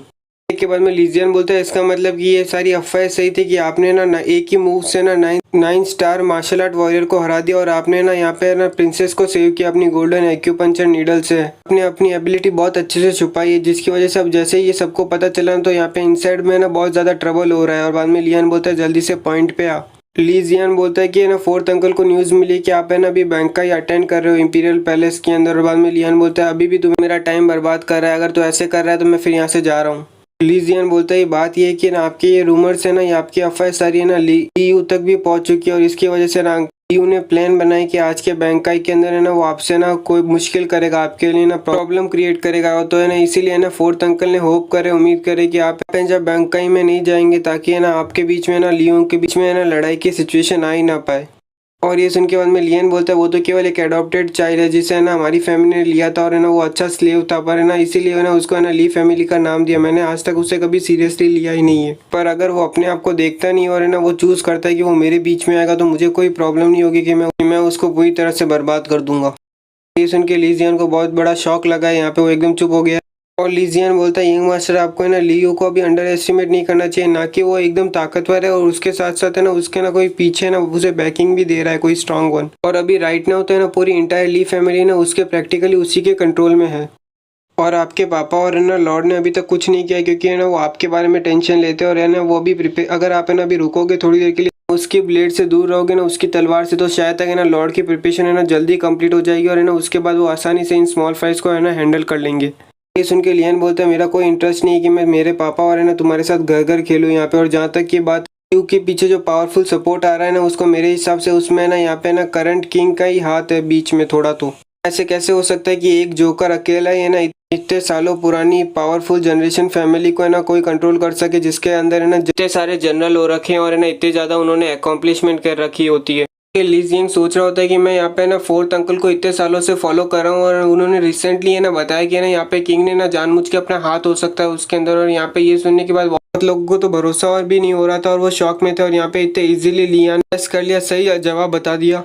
यहाँ पे लीजियन बाद में यंग मास्टर से पूछता है आपने ये गैस कैसे किया, और बाद में बोलता है ये इतना सिंपल तो इतना आसानी से दिख तो रहा है कि है ना हमारे लॉर्ड यानी कि ड्यूक है ना इतने मिलिट्री के अंदर सबसे ज्यादा कंट्रीब्यूशन किया और उनके पास इतने ज्यादा अकॉम्प्लिशमेंट और इतने ज्यादा अवार्ड है, उन्हें बहुत से पावरफुल लोग सपोर्ट करते हैं। और जहाँ तक मेरे पापा की बात है वो जनरल है जिनके अंदर लाखों मिलिट्री सोल्जर्स काम कर रहे हैं और वो यहाँ पे नॉर्दर्न वेस्ट को भी डिफेंड कर रहे हैं। अगर है ना तुम ऐसे सोचो तो ली फैमिली है ना पूरी है ना आर्मी को कंट्रोल करती है, पूरी मिलिट्री है ना कंट्री की है ना ली फैमिली के पास है उनकी प्राइवेट आर्मी है, ऐसे समझ लो। ऐसा होने के बाद अगर तुम राजा होते तो तुम ऐसे सो पाते आराम से रात को। तुमने कुछ सोचा नहीं कि इतने कुछ सालों से यहाँ पे लीन फैमिली ना बहुत ज्यादा ऊपर आ रही है स्टेटस में और है ना उनके बहुत ज्यादा पावर आ रही है। तुम्हें नहीं लगता वो इसीलिए ताकि वो हमें ना देख सके, हमें ना कंट्रोल कर सके। इतना सब कुछ करने के बाद भी ना उसे आराम नहीं मिला होगा, उसे शांति है ना उसे संतुष्टि नहीं मिली होगी, इसलिए उसने ना ली फैमिली के अंदर अपना अपना खुद का पपेट ये ली यू को डाला होगा और है ना उसने सोचा होगा कि मैं ना ली फैमिली को अपने आप अंदर ही से डिवाइड कर दूंगा और जिसकी वजह से ना उस फैमिली काफी कमजोर हो जाएगी और जब जो मेरे पापा इतने दूर गए हुए हैं नॉर्थर्न डिस्ट्रिक्ट के अंदर उससे वो कंट्रोल कर पाएंगे। यही चीजें ना मैजेस्टी चाहता होगा, ऑफकोर्स किंग चाहता होगा। सुनने के बाद ली जियांग मनी मन सोच रहा होता है कि ना लियांग ने इतनी आसानी से इतने कॉम्प्लिकेटेड सिचुएशन को कैसे समझ लिया। और बाद में ली जियांग पूछता है तो इसका मतलब कि हम अपने आप को ऐसे ही ना कंट्रोल होने देंगे, कोई रेजिस्टेंस भी नहीं दे पाएंगे, रोक नहीं पाएंगे उन्हें।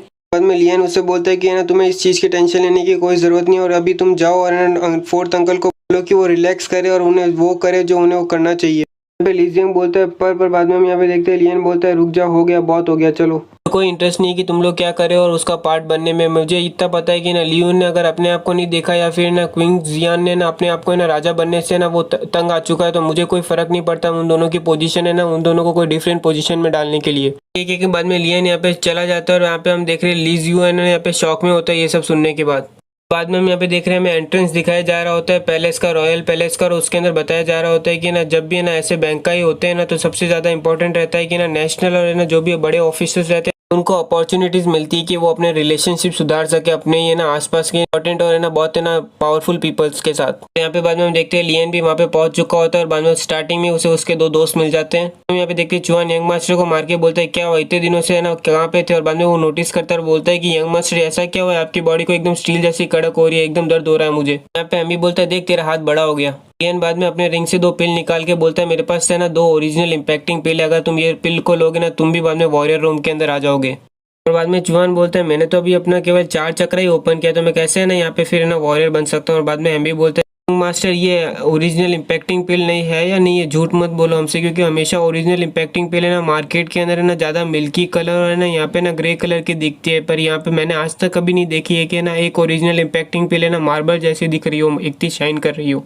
और इसी के साथ आज का एक और एपिसोड कंप्लीट होता है। उम्मीद करता हूँ कि आपको ये एपिसोड पसंद आया होगा। और सॉरी गाइज आज भी 2 ही एपिसोड आने वाले, मैं कोशिश कर रहा हूँ कि तीसरा एपिसोड बन जाए, अगर बन जाता है तो मैं अपलोड कर दूंगा 10 साढ़े 10 बजे के आसपास, ठीक है। इस चीज़ के लिए आपका सपोर्ट चाहिए, लाइक कीजिए, सब्सक्राइब कीजिए और कमेंट सेक्शन तो चालू ही है। आप सबका वापस से स्वागत है आई एम सुप्रीम के एक और नए एपिसोड में। और अभी तक हमने भी ओरिजिनल इंपैक्टिंग पिल को देख के बोलता है कि ना ये आप यंग मास्टर हमसे मजाक तो नहीं कर रहे हो, क्योंकि मार्केट में सारी पिल्स जो मैं देखता हूँ ना वो सारी मिल्की कलर या फिर ग्रे कलर की होती है और कभी भी मैंने ऐसे मार्बल जैसी इतनी शाइनी मार्बल जैसी कलर की पिल नहीं देखी है। उनके बाद में लियन बोलता है अगर तुम्हें नहीं चाहिए तो मुझे वापस से दे दो। यहाँ पे लॉर्ड जिंग ने ये पिल है ना खुद बनाई है अपने हाथों से, और ये सुन के बाद में वो दोनों बहुत खुश हो जाते, बोलते हैं क्या। यहाँ पे हम देख रहे हैं वो दोनों है ना अपने पॉकेट में वो पिल डाल चुके होते हैं। उसी टाइम पे बाद में पीछे से आवाज़ आती है यंग मास्टर ली, और बाद में हम यहाँ पे देखते हैं कि मेग और है ना बेग दोनों वहाँ पे आ जाते हैं और उसे देख के बाद में वो दोनों शॉक में रहते हैं। और बाद में यहाँ पे चियन बोलता है कि ये ब्यूटीफुल लड़की को मैंने कहीं पे तो देखा है, ये कहीं पे तो सिमिलर है। और बाद में यहाँ पे है ना हम भी बोलता है अरे ये तो वही लड़की है, ये बार वाली लड़की है, ये मेग है। फिर बाद में हम भी लियन के पास जाके बोलता है अब समझ में आया यंग मास्टर आप इतने दिनों से गायब क्यों, अच्छा आप यहाँ पे बाहर मजे कर रहे थे। हाँ पे चियान बोलते हैं एक नॉर्मल लड़की को भी देखो इतनी ना ड्रेस अच्छी ड्रेस पहना दो तो वो कितनी खूबसूरत लगती है, यंग मास्टर आपका टेस्ट काफ़ी अच्छा है। और यहाँ पे हम भी बोलता है आप कितने मिस्टीरियस हो। लियन उनके पास जाके बोलता है चलो मैं तुम्हें वापस से इन्हें इंट्रोड्यूस कराता हूँ, ये मेरी दोस्त मेग है और है ना ये उसका छोटा भाई है बेग जिसे मैंने अपने अंदर लिया है और ये मेरा सबसे नया डिसाइपल है। फिर बाद में हम देखते हैं बेग बोलता है हेलो मैं हूँ बेग। सुन के चुआन बोलता है डिसाइपल। और बाद में हम भी बोलते हैं यंग मास्टर आपने यहाँ पे एक लड़की को पटाने के लिए उस इतने हद तक चले गए, आप एक डिसाइपल बना लिया। ये सुन के बेग बोलता है मतलब ये आपका कारण था इसलिए आपने मुझे अपने अंदर लिया, मतलब कि आप मेरी बहन को डेट करना चाहते हो। और यहाँ पे ना मेग उसे मार रही होती है, चुप बैठ। यहाँ पे देखो लियन भी कोई जवाब दे नहीं रहा होता, वो चुप रहता है। बाद में हम यहाँ पे देख रहे हैं सबके सब है ना रॉयल पैलेस के अंदर घुस रहे होते हैं और बैंकाई के हॉल में जा रहे होते हैं। और बाद में वो मेन बैंकाई के हॉल में पहुंच जाते हैं। हॉल के अंदर जो भी आ पाते हैं ना वो बहुत प्रिविलेज रहते हैं, मेन हॉल के अंदर है ना उनकी ना ग्रेट प्रेजेंस रहती है इस कंट्री के अंदर।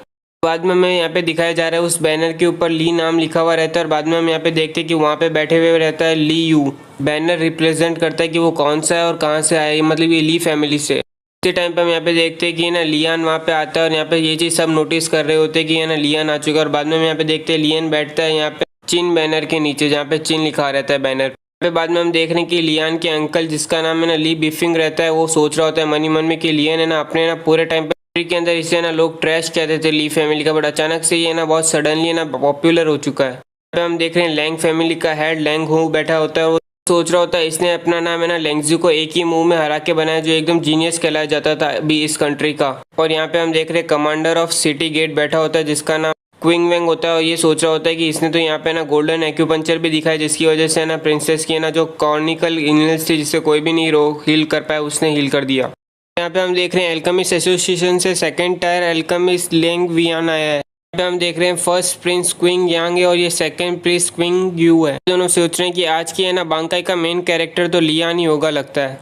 सबसे पहले उनकी सरनेम आती है, उसके बाद उनका नाम आता है, ठीक है। बाद में हम यहाँ पे देखते हैं लियू लियान से बोलता है अगर तुम यहाँ पे आए हो तो फिर यहाँ पे आके सीट करो ना, वहाँ पे वैसे भी हमारे ली फैमिली की सीट यहाँ पर है, तो तुम दूसरी फैमिली की जगह पे दी हुई सीट पे क्यों बैठ रहे हो। और ये सुनने के बाद हम यहाँ पे देख रहे हैं हर जगह पे पूरा सन्नाटा हो रखा होता है। और बाद में हम यहाँ पे देखते हैं कि लियान है ना बाद में मेघ से बोलता है तुम्हें पता है कि हमारे नाक के छेद जो है ना वो नीचे क्यों होते हैं, ऊपर क्यों नहीं। और बाद में मेघ पूछती है ऐसा क्यों। और बाद में है ना यहाँ पे लियान बोलता है क्योंकि ना अगर हमारे नाक के छेद ऊपर के साइड रहेंगे ना तो उसके अंदर है ना बाद में आसानी से ना पानी चला जाएगा बरसात का। और ये सुन के बाद में हम देखते हैं कि ना सबके सब हंस रहे होते हैं, लगता है उसने ऐसा कोई जोक मारा है। बट सही बोलूँ ना तो मुझे भी समझ में नहीं आया ये जोक अच्छी तरह से। यहाँ पे राइटर ने लिखा ये जोक शायद तक है ना यहाँ पे ना कोई बंदा है ना आराम से ना ऊपर ना ज़्यादा ही ऊंची नाक करके बैठा है ना उसके बारे में। सबको हंसता हुआ देख के बाद में लियू चिल्लाता है और बाद में हम यहाँ पे देखते हैं उसका एक सर्वेंट सीधा ही है ना लियान के पास जाके बोलता है तू क्या बकवास कर रहा है, यहाँ पे ली फैमिली का मेंबर है इसलिए तुझे यहाँ पे ना अभी नील करके अपोलोजाइज करना चाहिए फैमिली के सब हेड के सामने राइट नाउ। बाद में हम यहाँ पे देखते हैं वो बंदा लियन को पकड़ने की कोशिश करता है बट वो लियन के हाथ में नहीं आता। और बाद में हम यहाँ पे देखते हैं लियन है ना उसे एक चाटा मार के बोलते हैं कि ना तू यहाँ पे मेरे सामने खड़ा है तो तुझे अभी मेरे सामने झुका हुआ होना चाहिए। और बाद में हम यहाँ पे देखते हैं लियन उसको वापस से एक पेट में मुक्का मारता है और यहाँ पे हम देखते हैं कि पीछे की शर्ट भी फटती है उसकी उस मुक्के के साथ। और बाद में हम यहाँ पे देखते हैं कि वो बंदा उसके ना लियन के सामने नीचे झुक चुका है एकदम। और यहाँ पे लियन उसकी ग्लास भी पकड़ लेता है। यहाँ पे हम देख रहे हैं सारे के सारे गेस्ट है ना ये चीज देख रहे होते हैं कि क्या हो रहा है। यहाँ पे हम देख रहे हैं लियूस बोल रहा होता है कि तूने ये कैसे किया। पर बाद में हम यहाँ पे देखते हैं लियन है ना उसके सर्वेंट को जोर से हाथ मार के साइड में कर देता है और बाद में बोलता है लियन है ना लियू को बोलता है मुझे याद है कि तू बहुत अच्छा है ना गुड अच्छा सर्वेंट हुआ करता था, इसलिए ना ली फैमिली ने ना उसने ना अपना सरनेम तुझे दिया था। पर अब तुझे मुझे लगता है कि ना अपने खुद के कुत्तों को लाइन पे रखना चाहिए। सर्वेंट नंबर 527 मेरे को लगता है लियू का नंबर था जब वो लियन के फैमिली में सर्वेंट था। तो शक्कर अपने ना स्लेव्स को ना लाइन पे रखा कर, वरना है ना मुझे कोई टाइम नहीं लगा कि मैं तेरे को और तेरे सर्वेंट को है ना कुत्तों को है ना फाड़ के काट के कुत्तों को खाने के लिए दे दूंगा। और ये बैंक का मैजिस्ट्री का है इसलिए मैं नहीं चाहता कि मैं तेरे ना हड्डियों के टुकड़े ना सब ऑफिसर्स के सामने करूँ, ठीक है। सब सुन के बाद में हम यहाँ पे देखते हैं लियू अपने तलवार उठा लेता है और बोलता है तुझे मैं मार दूंगा अभी। और बाद में हम यहाँ पे देखते हैं वो तलवार घुमाते हुए ना यहाँ पे लियन के पास में पहुंच ही रहा होता है कि उतने में दिखता है कि लियू वहाँ पे हवा में ही रुक चुका है। और बाद में वो नोटिस करता है कि ना उसे कोई रोक रहा होता है। और बाद में हम यहाँ पे देखते हैं उसने वाला और कोई नहीं कमांडर सिटी गार्डियन होता है, इसने केवल अपनी एक अंगुली से उसे रोक लिया होता है और बाद में सीधा उसे ना अपनी जगह पे फेंक देता है वो। और बाद में बोलता है कि का दिन है ना सेलिब्रेशन का जो खुद ने मैजिस्ट्री ने होल किया ये बांका ही है ना अपने ऑफिशियल्स के लिए, और मैं नहीं चाहता कि तुम लोग ऐसी चीज स्टार्ट करो जिसकी वजह से सबका है ना मूड खराब हो। बाद में हम यहाँ पे देखते हैं फर्स्ट प्रिंस खड़े होते और बोलते हैं कि कमांडर बिल्कुल सही कह रहे हैं और जल्दी से सर्वेंट्स यहाँ पे आओ और सब कुछ क्लीन अप और साफ सफाई करो और यहाँ पे यंग मास्टर लू के लिए वापस से एक है ना टेबल लगाओ। यहाँ पे हम देख रहे हैं इस सब बीच के अंदर मस्त लियन अपनी ग्लास भर रहा होता है और बाद में हम देखते हैं लियू चिल्ला के बोलता है लियान तू तैयार हो जा, तूने अभी जो किया ना उसके कॉन्सिक्वेंसेस फेस करने पड़ेंगे तुझे। और यहाँ पे हम देख रहे हैं अंकल केवल उसे घूर के देख रहे होते हैं और बाद में बोलता है ऐसा कहा जाता है ना जो कुत्ते भौंकते वो काट नहीं सकते। यहाँ पे हम देख रहे हैं कमांडर अभी सोच रहा होता है अभी जो उसने स्ट्राइक किया ना वो एकदम स्मूथ था, ऐसा लग रहा था कोई वाटर की तरह फ्लो कर रहा है एकदम स्लाइडली हो रहा है ना। ऐसा कौन सा एक मार्शल आर्ट वॉरियर इतना अच्छी तरह से एक टेक्निक यूज कर सकता है। ये तो ताकत तो उन लोगों की होती है जो है ना बहुत ज़्यादा हार्ड ट्रेनिंग कर चुके होते हैं सालों से। यहाँ तक कि मैं खुद भी अपने आप को नहीं कह सकता कि मेरे को खुद को डीप इतनी अंडरस्टैंडिंग है मार्शल आर्ट पाथ की। में हम यहाँ पे देखते हैं कि ना एक चिल्ला के बंदा बोलता है कि ना मैजेस्टी आ चुके, किंग अराइव हो चुके। और बाद में इसके लिए बाद में हम देखते हैं सबके सब वहाँ पे खड़े हो जाते हैं राजा को ग्रीट करने के लिए। और बाद में हम यहाँ पे देखते हैं कि राजा सबके सामने आ जाते हैं आ चुका है। और बाद में यहाँ पे हम देखते हैं एक बंदा बोलता है कि राजा जीता रहे। हम देखते हैं राजा आ चुके होते हैं और जिसका नाम है ना क्विंग जिनिंग होता है। यहाँ पे हम देख रहे हैं राजा के बाजू में रुक्सिया प्रिंसेस भी बैठी रहती है और साथ में टीचर यांगशी भी बाजू में ही है। यहाँ पे हम देखते हैं प्रिंसेस और टीचर की नज़र यहाँ पे लियांग पे जाती है और बाद में लियांग मस्त हाथ हिला के हाई कर रहा होता है। बाकी सबके सब यहाँ पे हम देख रहे हैं झुके हुए हैं। हम यहाँ पे देखते हैं राजा चिल्ला के अपनी भाषण देता है कि यहाँ पे ये बैंक का मैंने ना 2 अच्छे इवेंट्स के लिए जॉयफुल इवेंट के लिए सेलिब्रेट करने के लिए रही है कि यहाँ पे कमांडर यांगशी है ना प्रमोटेड हो चुकी है फर्स्ट अल्केमिस्ट की तरफ और वो एकदम जीनियस है जो है ना फर्स्ट अपनी जनरेशन में। और दूसरा की है ना मेरी बेटी सुक्जिया जिसको है ना वो टर्मिनली इल थी इतने सालों से वो ठीक हो चुकी है। दोनों ही इंसिडेंट मेरे लिए काफ़ी खुशनसीब है और है ना रिवील यानी शांतिपूर्वक। उतने में बाद में हम यहाँ पे देखते हैं लैंग फैमिली का हेड आता है और वो बोलता है किंग को है ना बहुत ग्रेट फॉर्च्यून और है ना मैं बहुत खुश हूँ आपके इस ब्लेसिंग से और है ना इसीलिए कॉन्ग्रेचुलेशन करना चाहता हूँ कमांडर यांगशी और है ना प्रिंसेस रुक्सिया को। और इसीलिए मैं उनके लिए ना 2 प्रेजेंट यानी 2 गिफ्ट लेके आया हूँ। बाद में हम यहाँ पे देखते हैं एक बंदा ऊपर जाता है और बाद में वो गिफ्ट के बॉक्स को खोलता है, तो बाद में हम देखते हैं उस गिफ्ट के बॉक्स से काफ़ी शाइन निकलता है और बाद में ये बोलता है कि ना मुझे बहुत मेहनत लगी, ये 2 है ना पिलर्स यानी कि ये ना मोती लाने के लिए ना मुझे ना ईस्ट सी से लाने पड़े ये दोनों मोती, और ये दोनों मोती मैं आपको गिफ्ट करता हूँ कमांडर और प्रिंसेस को। तुम्हारी कंफ्यूजन दूर कर देता हूँ। यहाँ की टीचर जो कमांडर है ना वो स्टेट गार्डियन की कमांडर है, और यहाँ पे ये जो दूसरा कमांडर है ना वो सिटी गार्डियन का कमांडर है। बाद में हम यहाँ पे देखते हैं ये गार्डियन बोलता है कि तुम काफ़ी रिच हो, ये जो 2 तुम मोती लाए वो पक्का है ना थाउजेंड्स ऑफ गोल्ड कॉइन्स के होंगे यहाँ पे, बट मैं तुम्हारी तरह इतना रिच नहीं हूँ, इसलिए यहाँ पे मैं केवल 2 मार्शल आर्ट बुक्स लेके आया हूँ। पहली बुक के अंदर अल्टीमेट यार्न टेक्निक है एक्सप्लोडिंग यार्न नेक्स्ट की, और दूसरे के अंदर वाटर एट्रीब्यूट कामिंग टेक्निक है ना। ये दोनों बुक मैं ना यहाँ पे तुम्हें गिफ्ट करता हूँ प्रेजेंस में। वो बुक लेके बाद में टीचर बोलती है एक्सप्लोरिंग यार्न एक्स टेक्निक, ये तो है ना यहाँ पे 6 रोम के ग्रैंड मार्शल आर्ट ने ना 100 ऑफ ईयर्स पहले छोड़ी थी टेंगशू के अंदर, थैंक यू कमांडर। बाद में प्रिंसेस भी बोलती है थैंक यू ग्रैंडपा जीयू। पे बाद में एल्केमिस्ट लैंग आते हैं और बोलते हैं ये 2nd टायर की ब्यूटी प्रिजर्विंग पिल है जो मैंने खुद ने रिफाइन की, अगर आप ये पिल खाओगे ना तो 20 साल तक और जवान रहोगे। लड़कियों को और क्या चाहिए, जवानी तो चाहिए।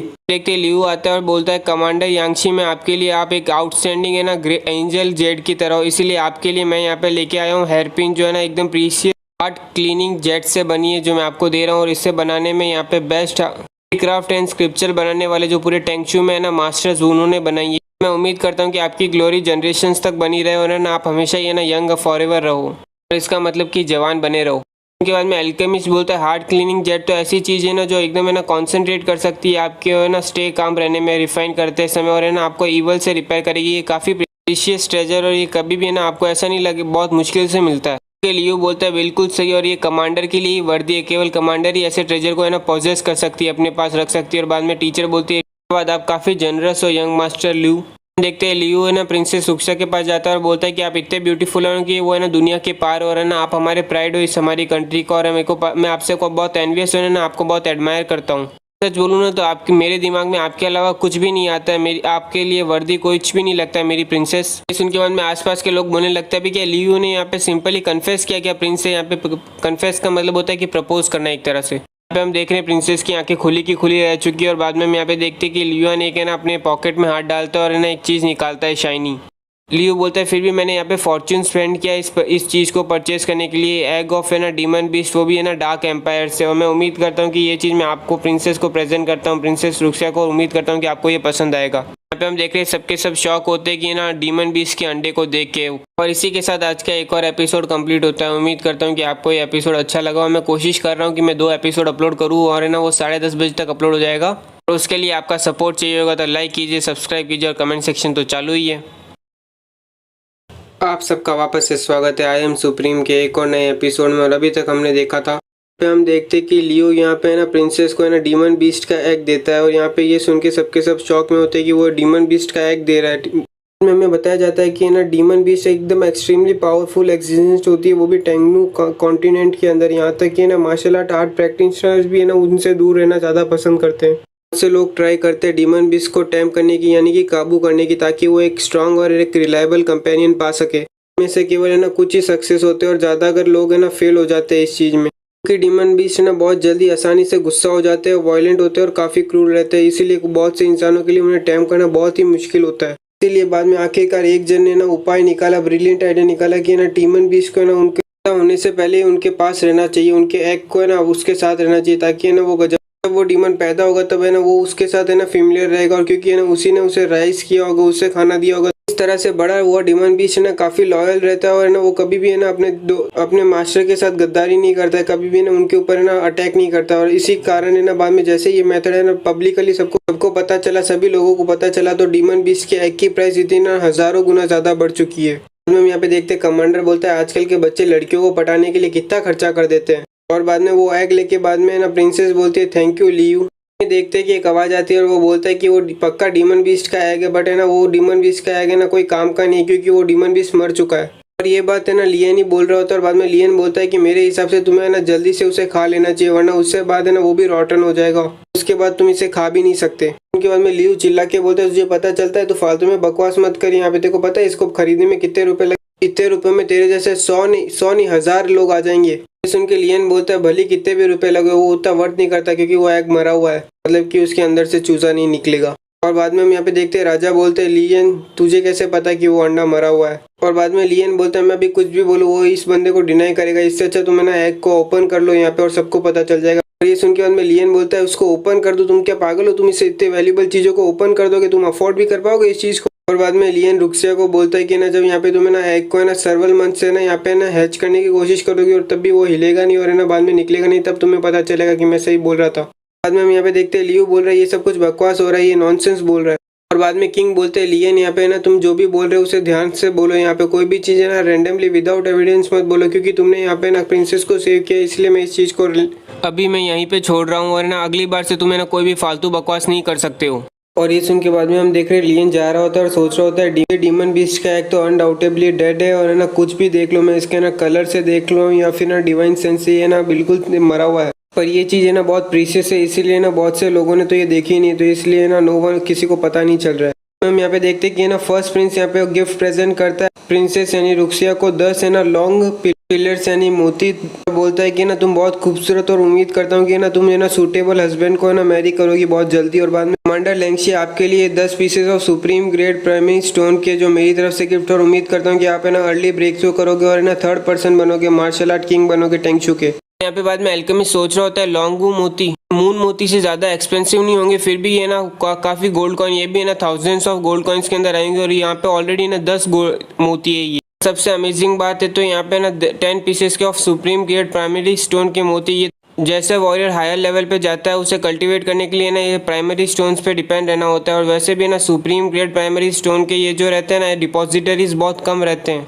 और ये 10 सुप्रीम ग्रेड के प्राइमरी स्टोन के मोती ना आराम से ना उसे ना डीमन बीस्ट के एग से काफ़ी महंगे होंगे। और यहाँ पे टीचर सोच रही होती है लॉन्गू मोती भी है ना काफ़ी प्रीशियस और ना काफ़ी है ना अनमोल होते हैं, बट है ना सुप्रीम ग्रेड प्राइमरी स्टोन के सामने वो भी 10 पीसेस के सामने तो ये ना बिल्कुल कोई है ना कंपेयर ही नहीं कर सकते, मतलब उसकी वैल्यू ही नहीं है कुछ। यहाँ पे हम देखते हैं कि प्रिंसेस सोच रहा होता है कि ना यहाँ पे ना रुक्सिया को इतने प्रिंसेस मोती देना वर्थ इट है क्योंकि उसका स्टेटस इतना हाई है, पर यांगशी बिल्कुल अलग है, वो डिफरेंट है क्योंकि वो ना ही केवल है ना 5 कमांडर्स में आती है स्टेट गार्डियन के, बट है ना वो है ना एक मार्शल आर्ट लॉर्ड है जो है ना क्वार्टर फॉर्म रोम के अंदर है, वो भी इतनी यंग एज के अंदर है ना, उसकी फ्यूचर अचीवमेंट्स जो होंगी ना वो लिमिटलेस है। और सोने पे सुहागा उसने अभी है ना ब्रेक थ्रू किया, वो एक एल्केमिस्ट भी बन चुकी है, वो भी इतने शॉर्ट टाइम में वो इतनी गिफ्टेड पर्सन है कि जैसा अगर कंपेयर करने जाओ ना टेंगशू के हजारों सालों में तो केवल है ना लॉर्ड यांगडी ही आते हैं उसके बराबर, और उसे इम्प्रेस करने से यहाँ से मेरे को काफ़ी ग्रेट हेल्प मिलेगी कि है ना मैं यहाँ पे थ्रोन में एक्सचेंज कर पाऊंगा, थ्रोन ले पाऊंगा राजा का। उसके अलावा भी है ना यांगशी कितनी खूबसूरत है, वो कितनी रेयर ब्यूटी है, उसके लंबे हेयर, मुझे उससे ना कब से प्यार है ना, मैंने बहुत से पीपल्स को ना मेरा है ना थॉट एक्सप्रेस करने के लिए उसकी तरफ भेजे थे, बट है ना उसने ना केवल कोल्ड रिप्लाई, इसका मतलब कि उसने एक बार की तरह से मना ही कर दिया, बट अब मैं देखता हूँ कि ना वो कैसे इंप्रेस नहीं होती है मुझसे, इसलिए मैं इसे सुप्रीम ग्रेड है ना प्राइमरी स्टोन देता हूँ। यहाँ पे वो सोच ही रहा होता है तब तक हम यहाँ पे देखते हैं टीचर आती है और बोलती है माय लॉर्ड आपका ये गिफ्ट काफ़ी एक्सपेंसिव है, इसीलिए मैं यहाँ पे ना हिम्मत नहीं कर सकती ये गिफ्ट लेने के लिए। सुनते ही बाद में हम देखते हैं प्रिंस उन स्टोन्स को उठाता है और उनके पास जाके बोलता है कि यांगशी तुम अभी भी समझी नहीं मेरी फीलिंग्स, में तुम्हें क्या कहना चाहता हूँ। आज सबके सामने यहाँ पे मैं ना सिविल और ना मिलिट्री ऑफिसर्स के सामने मैं क्यूइंग यांग यहाँ पे ना तुम्हें प्रपोज करता हूँ कि ना तुम यांगशी क्या मुझसे मैरी करोगी, शादी करोगी। बाद में यहाँ पे देखते हैं टीचर अपनी पावर से उसे उठाती है, खड़ा करती है, बोलती है कि माय लॉर्ड है ना आप अगली बार इतना अभिमानी मत रहना वरना मैं आपके है ना अगेंस्ट हो जाऊंगी और बाद में आप ब्लेम मत करना मुझे। और ये देखने के बाद प्रिंस सोच रहा होता है कि मैं इतना दूर चला गया, इतना सब कुछ करने के बाद में मुझे यहाँ पे रिजेक्ट ही होना पड़ रहा है। मैं प्रिंसेस बोलता है यांगशी मुझे पता है कि मैं तुम्हें डिजर्व नहीं करता हूँ, बट इस पूरे टेंगशू के अंदर है ना कौन तुम्हें वर्दी करता है, मेरे से ज़्यादा वर्दी कौन मिलेगा तुम्हें। हम देखते हैं ये सुन के टीचर बोल रही होती है कि माय लॉर्ड आप अपने आप को भूलो मत आप। प्रिंस बाद में चिल्ला के बोलता है कि तुम्हारे दिमाग के अंदर कोई और है क्या, बताओ वो है कौन, मैं उसके साथ फाइट करूंगा। और ये सुन के हम बाद में देखते हैं कि टीचर वहाँ पे रुक चुकी है और यहाँ पे हम सब पूरा सन्नाटा हो रखा है मॉल पे। यहाँ पे खुद भी है ना किंग भी सोच रहा है यहाँ पे कि होने वाला क्या है आगे, वो भी इंटरेस्टेड है इस चीज़ में। और ये देखने के बाद प्रिंस बोलता है मुझे पता है, जरा जल्दी से बताओ वो है कौन है, अगर वो मुझे हरा सकता है तो मैं कन्विंस कर लूँगा, मैं अपनी डिफीट मान लूँगा।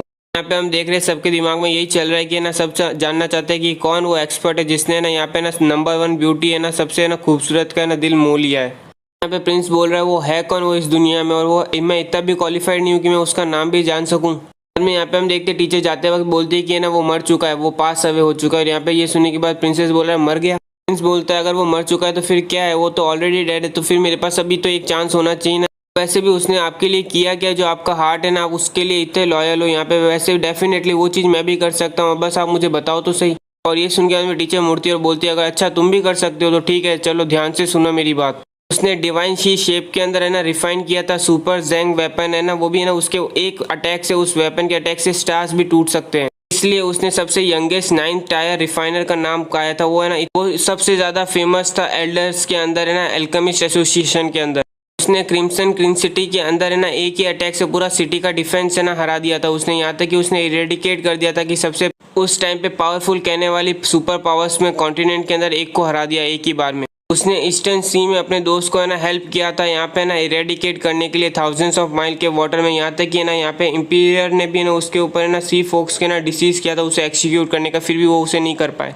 उसने हॉली लैंड के अंदर है ना पूरी की पूरी एक वास्ट आर्मी ऑफ वॉरियर्स को है ना एक ही बार में ना कंट्रोल में कर दिया और हरा दिया। उसने 3rd प्लेस पाया था कि पूरे वर्ल्ड के अंदर है ना स्ट्रॉन्गेस्ट जो है ना फाइटिंग कंपटीशन होता है उसके अंदर उसका 3rd प्लेस आया था ना, और उसे मिलिट्री बेकर के नाम से भी जाना जाता है। और उसने स्नो पीक के अंदर है ना अपने ना क्लाउड के एक स्ट्राइक से यहाँ पे ना 10 मार्शल आर्ट्स विनर्स को एक ही बार में हरा दिया था। तक कि ना मोस्ट ब्यूटीफुल गॉडेस जो है ना पूरे वर्ल्ड में सबसे सुंदर है ना हेवनली नाइट मून की ना जो गॉडेस का अपीयरेंस रहने वाली, वो भी ना उसे निर्जा नहीं पाई थी। उसने उसे भी रिजेक्ट कर दिया था यहाँ पे। और इतना बड़ा लंबा चौड़ा भाषण सुनने के बाद हम यहाँ पे देख रहे हैं सबके सब बंदे चुप हुए हुए रहते हैं। यहाँ तक कि है ना प्रिंसेस भी है ना तड़प के काँप रहा होता है, उसे पता होता है कि वो कौन है। यहाँ पे टीचर बोलती है कि इससे अलावा भी उसने बहुत सी चीजें की और अब तुम्हें पता होगा कि है ना मेरे हार्ट के अंदर कौन है। तो अगर उन्हें यहाँ पे ना उसने जितना कुछ भी किया उसका है ना तू है ना 100 में से केवल है ना 1% भी कर लेता है तो मैं यहाँ पे मैं यांगशी है ना तेरे से मैरी करने के लिए तैयार हूँ। हम देख रहे हैं प्रिंस बोल रहा होता है मुझे पता है, यहाँ पे किसको पता नहीं है उसके बारे में जो 15 साल पहले यहाँ से ना इस दुनिया से चला गया गू फेंग। बाद में हम यहाँ पे देखते हैं टीचर बोलती है कि यहाँ पे मैं बहुत थोड़े थक चुकी हूँ इसलिए मैं अपनी पहले लीव ले रही हूँ, तो आई एम सॉरी कह के बाद में हम यहाँ पे देख रहे हैं वो वहाँ से हॉल से निकल जाती है। यहाँ पे हम देख सकते हैं प्रिंस को समझ में आ चुका है कि वो तो कभी भी है ना यांगशी को पा नहीं सकता, और यहाँ पे सबके सब साइलेंट होते हैं। और यहाँ पे हम देख रहे हैं जो टीचर जिसके बारे में तारीफ करके गई है यहाँ पे वो बंदा केवल है ना ग्लास में ना पानी लेके बैठा है। बाद में हम यहाँ पे देखते हैं मेघ आती है, बोलती है यंग मास्टर क्या वो आपके साथ कुछ गलत है क्या। और बाद में यहाँ पे हम देखते हैं कि ना लियांग केवल अपना हाथ रखता है सर पे और बाद में कुछ बोलता है कुछ नहीं मैं ठीक हूँ। ऐसे देखा जाए तो टेक्निकली वो है ना टीचर उसे भी प्रपोज करके गई है अभी। मैजेस्टी बोलते हैं कमांडर यांगशी अभी अच्छा फील नहीं कर रही है इसलिए वो पहले अर्ली जा रही है, तो चलो वापस अब कंटिन्यू करो सारा इवेंट।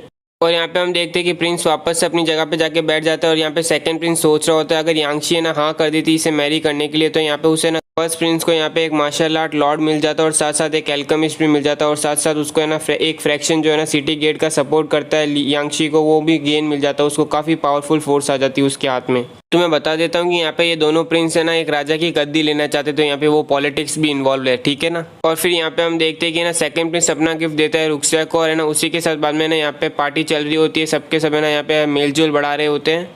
हम यहाँ पे देखते हैं बेक लियन से पूछता है कि मैंने अभी ना बहुत सोचा हार्डली सोचा बट है ना मैं अभी भी समझ नहीं पा रहा हूँ कि है ना वो प्रीटी लेडी जो अभी सबके बारे में बता के गई वो कौन है, वो शायद है क्या लॉर्ड यांगडी है।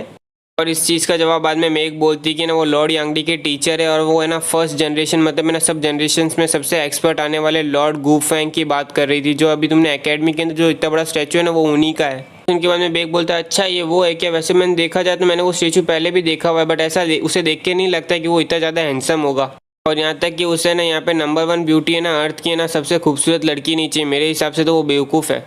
और ये सुन के बाद में हम देखते हैं लियन खासता है और बाद में अपना हटा के बोलता है तुम्हें क्या पता है तुझे। वैसे भी मैं उससे बोलता हूँ कि ऑप्शन खुले रखने का आइडिया, मतलब कि अभी ऑप्शन और भी हो सकते हैं ना मेरे पास। और ये सुन के बेग बोलता है ये सब बुलशिट है, मेरे हिसाब से तो या तो वो बेवकूफ़ है या फिर वो गे है। और इतने में चौहान बोलता है वैसे मुझे भी लगता है कि ना वो शायद तक गे ही होगा, वरना मैंने तो वैसे सेंगशी पैलेस की मास्टर को मैंने देखा नहीं बट मैंने इतना सुना है कि वो ना नंबर 1 ब्यूटी थी इस वर्ल्ड की। यहाँ तक कि ना मेरे हिसाब से वो इतनी ब्यूटीफुल थी, वो शाइन करती थी। वो ऐसा कौन बंदा होगा जो उसे देख के ना उसका हार्ट मूव ना करे। और इसी के साथ आज का एक और एपिसोड कंप्लीट होता है। उम्मीद करता हूँ कि आपको ये एपिसोड अच्छा लगा हो और ना आज मैं 3 वीडियो अपलोड करने ही वाला हूँ, ठीक है ना। तो तैयार है ना, ठीक है। लाइक कीजिए, सब्सक्राइब कीजिए और कमेंट सेक्शन तो अपना खुला ही है।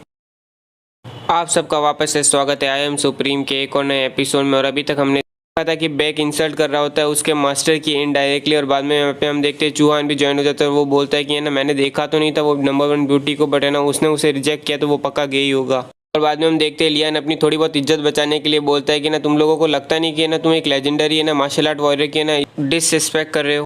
में हम देखते हैं चौहान बोलता है रिस्पेक्ट क्या करने की जरूरत है, वो बस हमसे कुछ ज़्यादा ही थोड़ा सा ही तो ज़्यादा स्ट्रांग था, है ना एमबी, तुम क्या सोचते हो। बाद में यहाँ पे हम देखते हैं एमबी बोलता है कि ना उसने नंबर 1 ब्यूटी वर्ल्ड की ना उसे अपने प्यार के जाल में फंसा लिया था। मेरे हिसाब से इस जैसे बंदे को तो मरना ही चाहिए, वो पक्का डिजर्व करता था मरना।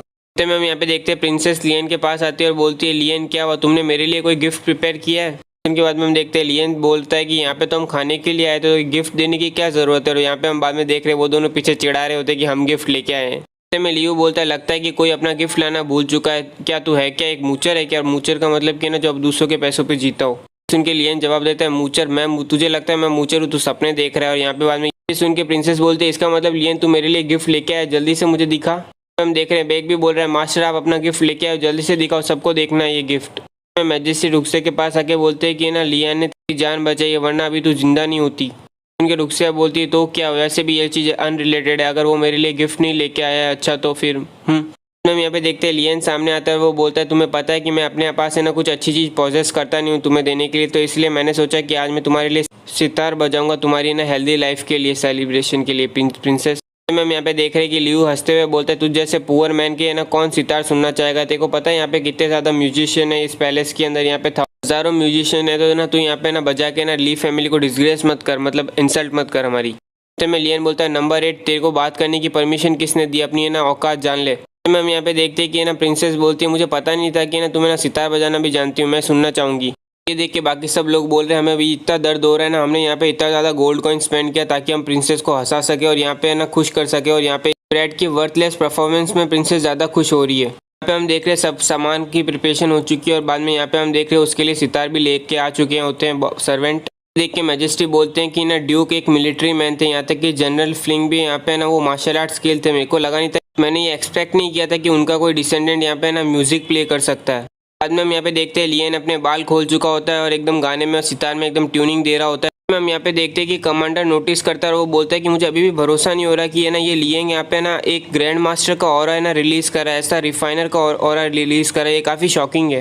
बाद में हम यहाँ पे देखते हैं लियन ने अपने बाल खोल दिए और वो एकदम अपने पुराने रूप में आ चुका होता है। और यहाँ पे बाद में हम देखते हैं वो गाना बजाना चालू करता है और उसकी ट्यूनिंग सुन के बाद में सबके सब शॉक हो रहे होते हैं, ऐसा लग रहा होता है जैसे कि वो है ना एक गार्डन के अंदर आ चुके होते हैं। और बाद में हम यहाँ पे देखते हैं प्रिंसेस उस ट्यूनिंग को सुन के प्रिंसेस बोलती है ये तो है ना गैंगलिंग मेलेडी है ना। यहाँ पे हम देख रहे हैं सबके सब है ना लियन के गाने की ट्यूनिंग में खो चुके होते हैं, यहाँ तक कि प्रिंसेस भी। जैसे ही गाना खत्म होता है वहाँ पे हम बाद में देखते हैं कि एक सर्वेंट जोर से चिल्लाते हुए आता है योर मैजेस्टी योर मैजेस्टी, यहाँ पे ना सारे फ्लावर बूम कर चुके हैं गार्डन के अंदर, सारे फूल खिल चुके हैं योर मैजेस्टी। और ये सुन के सबके सब शॉक होते हैं, वो बोल रहे होते कि फूल ऐसे कैसे खिल सकते, वो भी इतनी रात गई। बाद में हम यहाँ पे देखते हैं सबके सब यहाँ पे गार्डन में आ चुके होते हैं और वो देख रहे होते कि सारे के सारे फूल खिले हुए हैं। और इतने खिले हुए फूलों को देख के बाद में प्रिंसेस बोलती है कि ये फूल कितने अच्छे दिख रहे हैं मून नाइट के अंदर। यहाँ पे कितना है ना अफसोस की बात है कि टीचर यांगशी यहाँ से चली गई। मैं सोची हूँ वो कैसा फील करती है ये गाना सुन के गैगलिंग मेलेडी का। और बाद में हम यहाँ पे देख रहे हैं कमांडर है ना बोलता है कि यहाँ पे ऐसा लेजेंडरी कहा जाता है गू फेंग और है ना कुहांगी जब पहली बार मिले थे ना तब है ना वो फॉरेस्ट ने गैंगलिंग मेलेडी का है ना गाना बजाया था, जिसकी वजह से जो पूरा फॉरेस्ट बंजर था ना वहाँ पे अचानक ये पूरा गाना बजने के बाद वहाँ पे अचानक से सब जगह फ्लावर्स आ चुके थे। और मैंने कभी उम्मीद भी नहीं थी कि मैं इतनी ग्रेट फॉर्च्यून वाली है ना कभी भी जिंदगी में सुनूंगा। और है ना सीरियसली ये वाली है ना हेवनली मेलेडी वाली ट्यून है ना बहुत से कम मोटर लोगों ने सुनी है। ऐसे देखा जाए तो गू फेंग ने भी अभी बजाया है तुम्हारे सामने वो गाना। हम यहाँ पे देखते हैं मैजेस्टी हंसते हुए बोलते हैं ग्रेट, कितना ग्रेट गाना है ये, मैं इतने सालों तक जी चुका हूँ बट मैंने आज तक कभी भी है ना यहाँ पे ऐसा गाना नहीं सुना है ना। और सुनने के बाद मुझे इतनी पीस नहीं मिली, इतनी शांति नहीं मिली। पैलेस पे जो भी म्यूजिशियन है ना वो सब अपने ना फीड कर सकते हैं, जा सकते हैं घर पे, कल ये ना वो अपने सारा सामान पैक करके यहाँ से निकल जाए। यहाँ पे लियो बोलता है तो क्या बस उसे थोड़ा गाना अच्छा बजाना आता है। तो वैसे देखा जाए तो उसने ना जरा सा भी एक सिंगल सेंट भी स्पेंड नहीं किया जिसकी वजह से ना प्रिंसेस को कोई बेनिफिट हो यहाँ पे। और वो तो बिल्कुल देखा जाए ना तो मेरे ना यहाँ पे ना डीमन एक्स से तो वो कंपेयर भी नहीं कर सकता अपने आप को। सुन के प्रिंसेस उसे बोलती है तू कितना अनकल्चर है, यानी कि तेरे में तमीज नहीं है। बाद में हम यहाँ पे देखते हैं कमांडर बोलते हैं आज जो गिफ्ट उसने दिया ना वो काफी प्रीशियस है और है ना चीज मुझे अगर वापस से सुनने मिली ना तो उसके लिए मैं ना कुछ भी पे करने के लिए तैयार हूँ। सुन के लियो बोलता है कमांडर आप ऐसा कैसे कह सकते हो, अगर आपको वापस से यही चीज़ सुनी तो आप बस उसे कह दो, वो है ना और मल्टीपल टाइम्स आपको सुना देगा ये ट्यून। हम यहाँ पे देखते हैं लियन बोलता है कि हेवनली पीस को अगर बजाने के लिए ना टाइमिंग और जियोग्राफिकल जगह और है ना लोगों का है ना प्रेजेंस होना भी बहुत ज़रूरी होता है। उस टाइम पे नंबर 1 ब्यूटी थी वर्ल्ड की वहाँ पे वॉयलेंट बैम्बू फॉरेस्ट के अंदर, और आज गॉड ऑफ फ्लावर जैसी अपीयरेंस प्रिंसेस है ना रुक्सिया यहाँ पे पैलेस में है। पर वैसे भी देखा जाए तो तेरे को ये चीज़ें समझ में नहीं आएगी सर्वेंट 8252। और वैसे भी तूने अपने ना पास से तो सीखा नहीं है कुछ, तो अभी फ्यूचर में तू सीखेगा लगता है। यहाँ पे हम देख रहे हैं प्रिंसेस मनी मन खुश हो रही होती है कि ना उसने ना मुझे ना नंबर 1 है ना वर्ल्ड की ब्यूटी से कंपेयर किया। हम यहाँ पे देखते हैं कि लियू खास के बोलता है कि यहाँ पे केवल मैंने ना गिफ्ट है ना केवल कमांडर यांगशी और है ना प्रिंसेस के लिए नहीं, केवल आपके लिए भी प्रिपेयर किया है सिंगल गिफ्ट कमांडर जियू। उनके बाद में कमांडर बोलता है कि मैंने अभी तक ऐसा कुछ नहीं किया जो मैं इस चीज़ के लिए डिजर्व करता हूँ, तो इसलिए मैं इसे डिक्लाइन करता हूँ। यंग मास्टर, आपको करने की कोई ज़रूरत नहीं है कुछ। बाद में लियो बोलता है कमांडर, मैंने सुना है कि कुछ सालों पहले आप यहाँ पे ना मार्शल आर्ट किंग से फाइट कर रहे थे कंट्री के ना 1000 बैटल के अंदर, और जिसकी वजह से आपको एक इंटरनल इंजरी हुई है, जिसकी वजह से वो अभी तक आज तक है ना आप है ना रिजॉल्व नहीं कर पाए हो, ठीक नहीं कर पाए हो। और यहाँ पे मैं लकी हूँ कि मैंने ऑब्टेन की है क्लियर ड्रैगन आई पिल, तो है ना वो चीज़ मैं कमांडर यू आपको प्रेजेंट करना चाहता हूँ। और ये सुन के कमांडर बोलता है क्या? 6 tire medicine the clear dragon eye pill. यहाँ पे लियो बोलता है बिल्कुल, और बाद में वो चिल्ला के बोलता है फेंगजी जल्दी से यहाँ पे और कमांडर को वो पिल दो। फिर बाद में हम देखते हैं ये फेंगजी है ना फर्स्ट है एल्केमिस्ट होता है, और बाद में वो बोलता है कमांडर, अगर आप ये पिल लोगे ना तो आपकी यहाँ तक की जो चोटें इंटरनल लगी है ना वो भी हील हो जाएगी, और यहाँ तक बाद में वो आपकी ना कल्टीवेशन भी है ना इंक्रीज करने में मदद करेगी। पिल को देख के बाद में कमांडर सोच रहा है कि ना वो फाइटिंग जो मैंने की थी ना वो मैं बैडली जीत पाया था, और उसकी वजह से मुझे काफ़ी हेवनली चोटें लगी थी मेरी बॉडी के अंदर, जिसकी वजह से मेरी कल्टीवेशन तो है ना मैं बिल्कुल है ना बढ़ ही नहीं रही है, वो एकदम अब रुक गई है, और उल्टा है ना वो रिवर्स होने लग गई है। लो ग्रेड जो मेडिसिन मैं ले रहा हूँ वो अब है ना मेरी इंजरी को सरपास नहीं कर पा रही, वो रोक नहीं पा रही, जिसकी वजह से मेरा कोर है ना ऑलरेडी ना करोडेड यानी खराब हो चुका है। अगर मैंने कुछ नहीं किया होता ना जल्दी से तो मेरे पास है ना कुछ ही साल बचे जीने के लिए। फिर हम देख रहे हैं मैजिस्ट्री सोच रहे हैं कि अगर है ना कमांडर्स जो अपनी ना एबिलिटी लूज कर देते, पावर लूज कर देते चोट की वजह से, तो यहाँ पे केवल है ना टेंगशू के अंदर केवल एक ही मार्शल आर्ट किंग बचता है, जिसकी वजह से ना टेंगशू कंट्री के ना पावर के ऊपर है ना काफी इफेक्ट होता है। इसीलिए मैंने यहाँ पे बहुत से लोगों को ऐसी मेडिसिन ढूंढने के लिए भेजा था जो इसे हील कर सके, बट ना सबके सब है ना खाली हाथ ही वापस आए। और फिर भी लियो ने यहाँ पे मैनेज कर लिया क्लियर ड्रैगन आई की पिल लाने के लिए, जो कम्प्लीटली क्योर कर सकती है इसकी इंजरी को और इसे पूरी तरह से ठीक कर सकती है। मैजिस्ट्री बोलते लियो तुमने यहाँ पे बहुत बड़ा ग्रेट कंट्रीब्यूशन किया है, इसीलिए तुम जो भी रिवॉर्ड में मांगोगे वो कुछ भी होगा मैं तुम्हें दूंगा। और बाद में लियो बोलता है थैंक यू योर मैजिस्ट्री। बाद में यहाँ पे देखते हैं लियो बोलता है मैं उम्मीद करता हूँ कि काश मैं यहाँ पे है ना प्रिंसेस रुक्सिया से शादी कर सकता हूँ। ये सुन के बाद में सबके सब शौक है। बाद में रुक्सिया चिल्ला के बोलती है कि अपनी औकात जान ले, और बाद में वो बोलती है पापा बिल्कुल एग्री मत करना, कुछ भी हो जाइए इस बात के लिए आप एग्री नहीं करोगे। तो हम देख रहे हैं लियो सोच रहा है कि मैं पैदा होने से पहले ये ना लो स्टेटस का था, फिर भी यहाँ पे मैं ली फैमिली को कंट्रोल कर रहा हूँ, और यहाँ पे मैं बहुत प्रीशियस पोजीशन के अंदर हूँ, जिसकी वजह से अभी भी है ना लोग बहुत कम लोग सपोर्ट करते हैं। अगर मुझे अपनी सिचुएशन बदलनी है तो है ना सबसे पहले मुझे ना हायर स्टेटस पे जाना पड़ेगा, और उससे सबसे अच्छा क्या रहेगा कि है ना मैं प्रिंसेस का फयान से प्रिंसेस का पति बनूँ। वैसे भी देखा जाए तो प्रिंसेस रुक्सिया ने एक टेक्स्ट बुक के ना ब्यूटी की एक पूरी डेफिनेशन है, वो खुद ही एक खूबसूरती की एक परिभाषा है। देख रहे हैं मैजिस्ट्री कोई जवाब नहीं दे रहे होते प्रिंसेस को, तो बाद में प्रिंसेस बोलती है कि पापा आप सही में क्या सोच रहे हो क्या ये चीज़ के बारे में लियो बोलता है योर मैजिस्ट्री मेरी फीलिंग जो है ना प्रिंसेस रुक्सिया के बारे में वो एकदम जेन्युइन और ना एकदम असली है, तो मेरी विश को ग्रांट करिए योर मैजिस्ट्री। और यहाँ पे हम देखते हैं कि मैजिस्ट्री रुक्सिया को बोलते हैं कि इतना जिद्दी होने की भी कोई ज़रूरत नहीं है प्रिंसेस, लियो ने यहाँ पे ना कंट्री के लिए ना ग्रेट कंट्रीब्यूशन किया है, इसीलिए ना अगर तुम उससे शादी करोगी तो मैं भी ना आसानी से रहूँगा। और वैसे मैं बिलीव करता हूँ कि ना उसकी फीलिंग तुम्हारी तरफ है ना काफ़ी जेन्युइन और असली है, इसीलिए तो वो तुम्हारे लिए ना अपने से ना दूर जाके ना उसने ना डीमन एग लेके आया वो तेरे लिए। यहाँ पे मैजिस्ट्री मनी मन सोच रहा होता है कि मुझे लियो की ज़रूरत है अभी भी ली फैमिली को कंट्रोल और काबू रखने के लिए, और वैसे भी मेरी बेटी काफ़ी प्रीशियस है, बट है ना वो पूरे कंट्री के सामने वेलबींग के सामने नहीं आ सकती वो। और ये सुन के बाद में प्रिंसेस काफ़ी शौक में होती है, और वो सोचने लगती है मेरे पापा जो मुझे हमेशा प्रीशियसली और है ना हमेशा मुझे चेरिश करते हैं वो मेरे साथ ऐसा कैसे कर सकते हैं। तो यहाँ पे देखते हैं प्रिंसेस को वो डीमन एग उठाते हैं, और बाद में वो फेंक के बोलती कि मुझे ये एग नहीं चाहिए। अब यहाँ पे हम देखते हैं वो एग जाके सीधा ज़मीन पे जाता है और वो फूट जाता है, और उसके बाद है ना वो एग पूरा से सब उस एग को देखते हैं तो वो एग बासी निकलता है, मतलब वो बिल्कुल ख़राब ही होता है, जिससे कोई है ना डीमन बीस्ट नहीं निकल सकता। के बाद में सबके सब बोल रहे कि सही में ये एग तो बासी निकला। के बाद में प्रिंसेस बोलती पापा देखो वो एग खराब था, यहाँ पे आप कैसे कह सकते हो कि ना उसकी फीलिंग भी जेन्युइन है, वो मुझे किस तरह से ट्रीट कर रहा है देखो। उतने में मैजिस्ट्री जवाब देते हैं कि डीमन एग काफ़ी एक्सपेंसिव और काफ़ी प्रीशियस चीज़ है, ऐसे ही किसी को पता होगा कि वो ख़राब है यहाँ पे इसका मतलब है केवल लियो ने किसी ने ना उल्लू बनाया, उसे किसी ने स्कैम किया है। उतने में लियो चिल्ला के बोलता है right sir right your majesty आप सही कह रहे हो, मेरे को यहाँ पे स्कैम किया गया है, उस सेलर को है ना बहुत है ना स्लोली और है ना पेनफुल डेथ मिलेगी।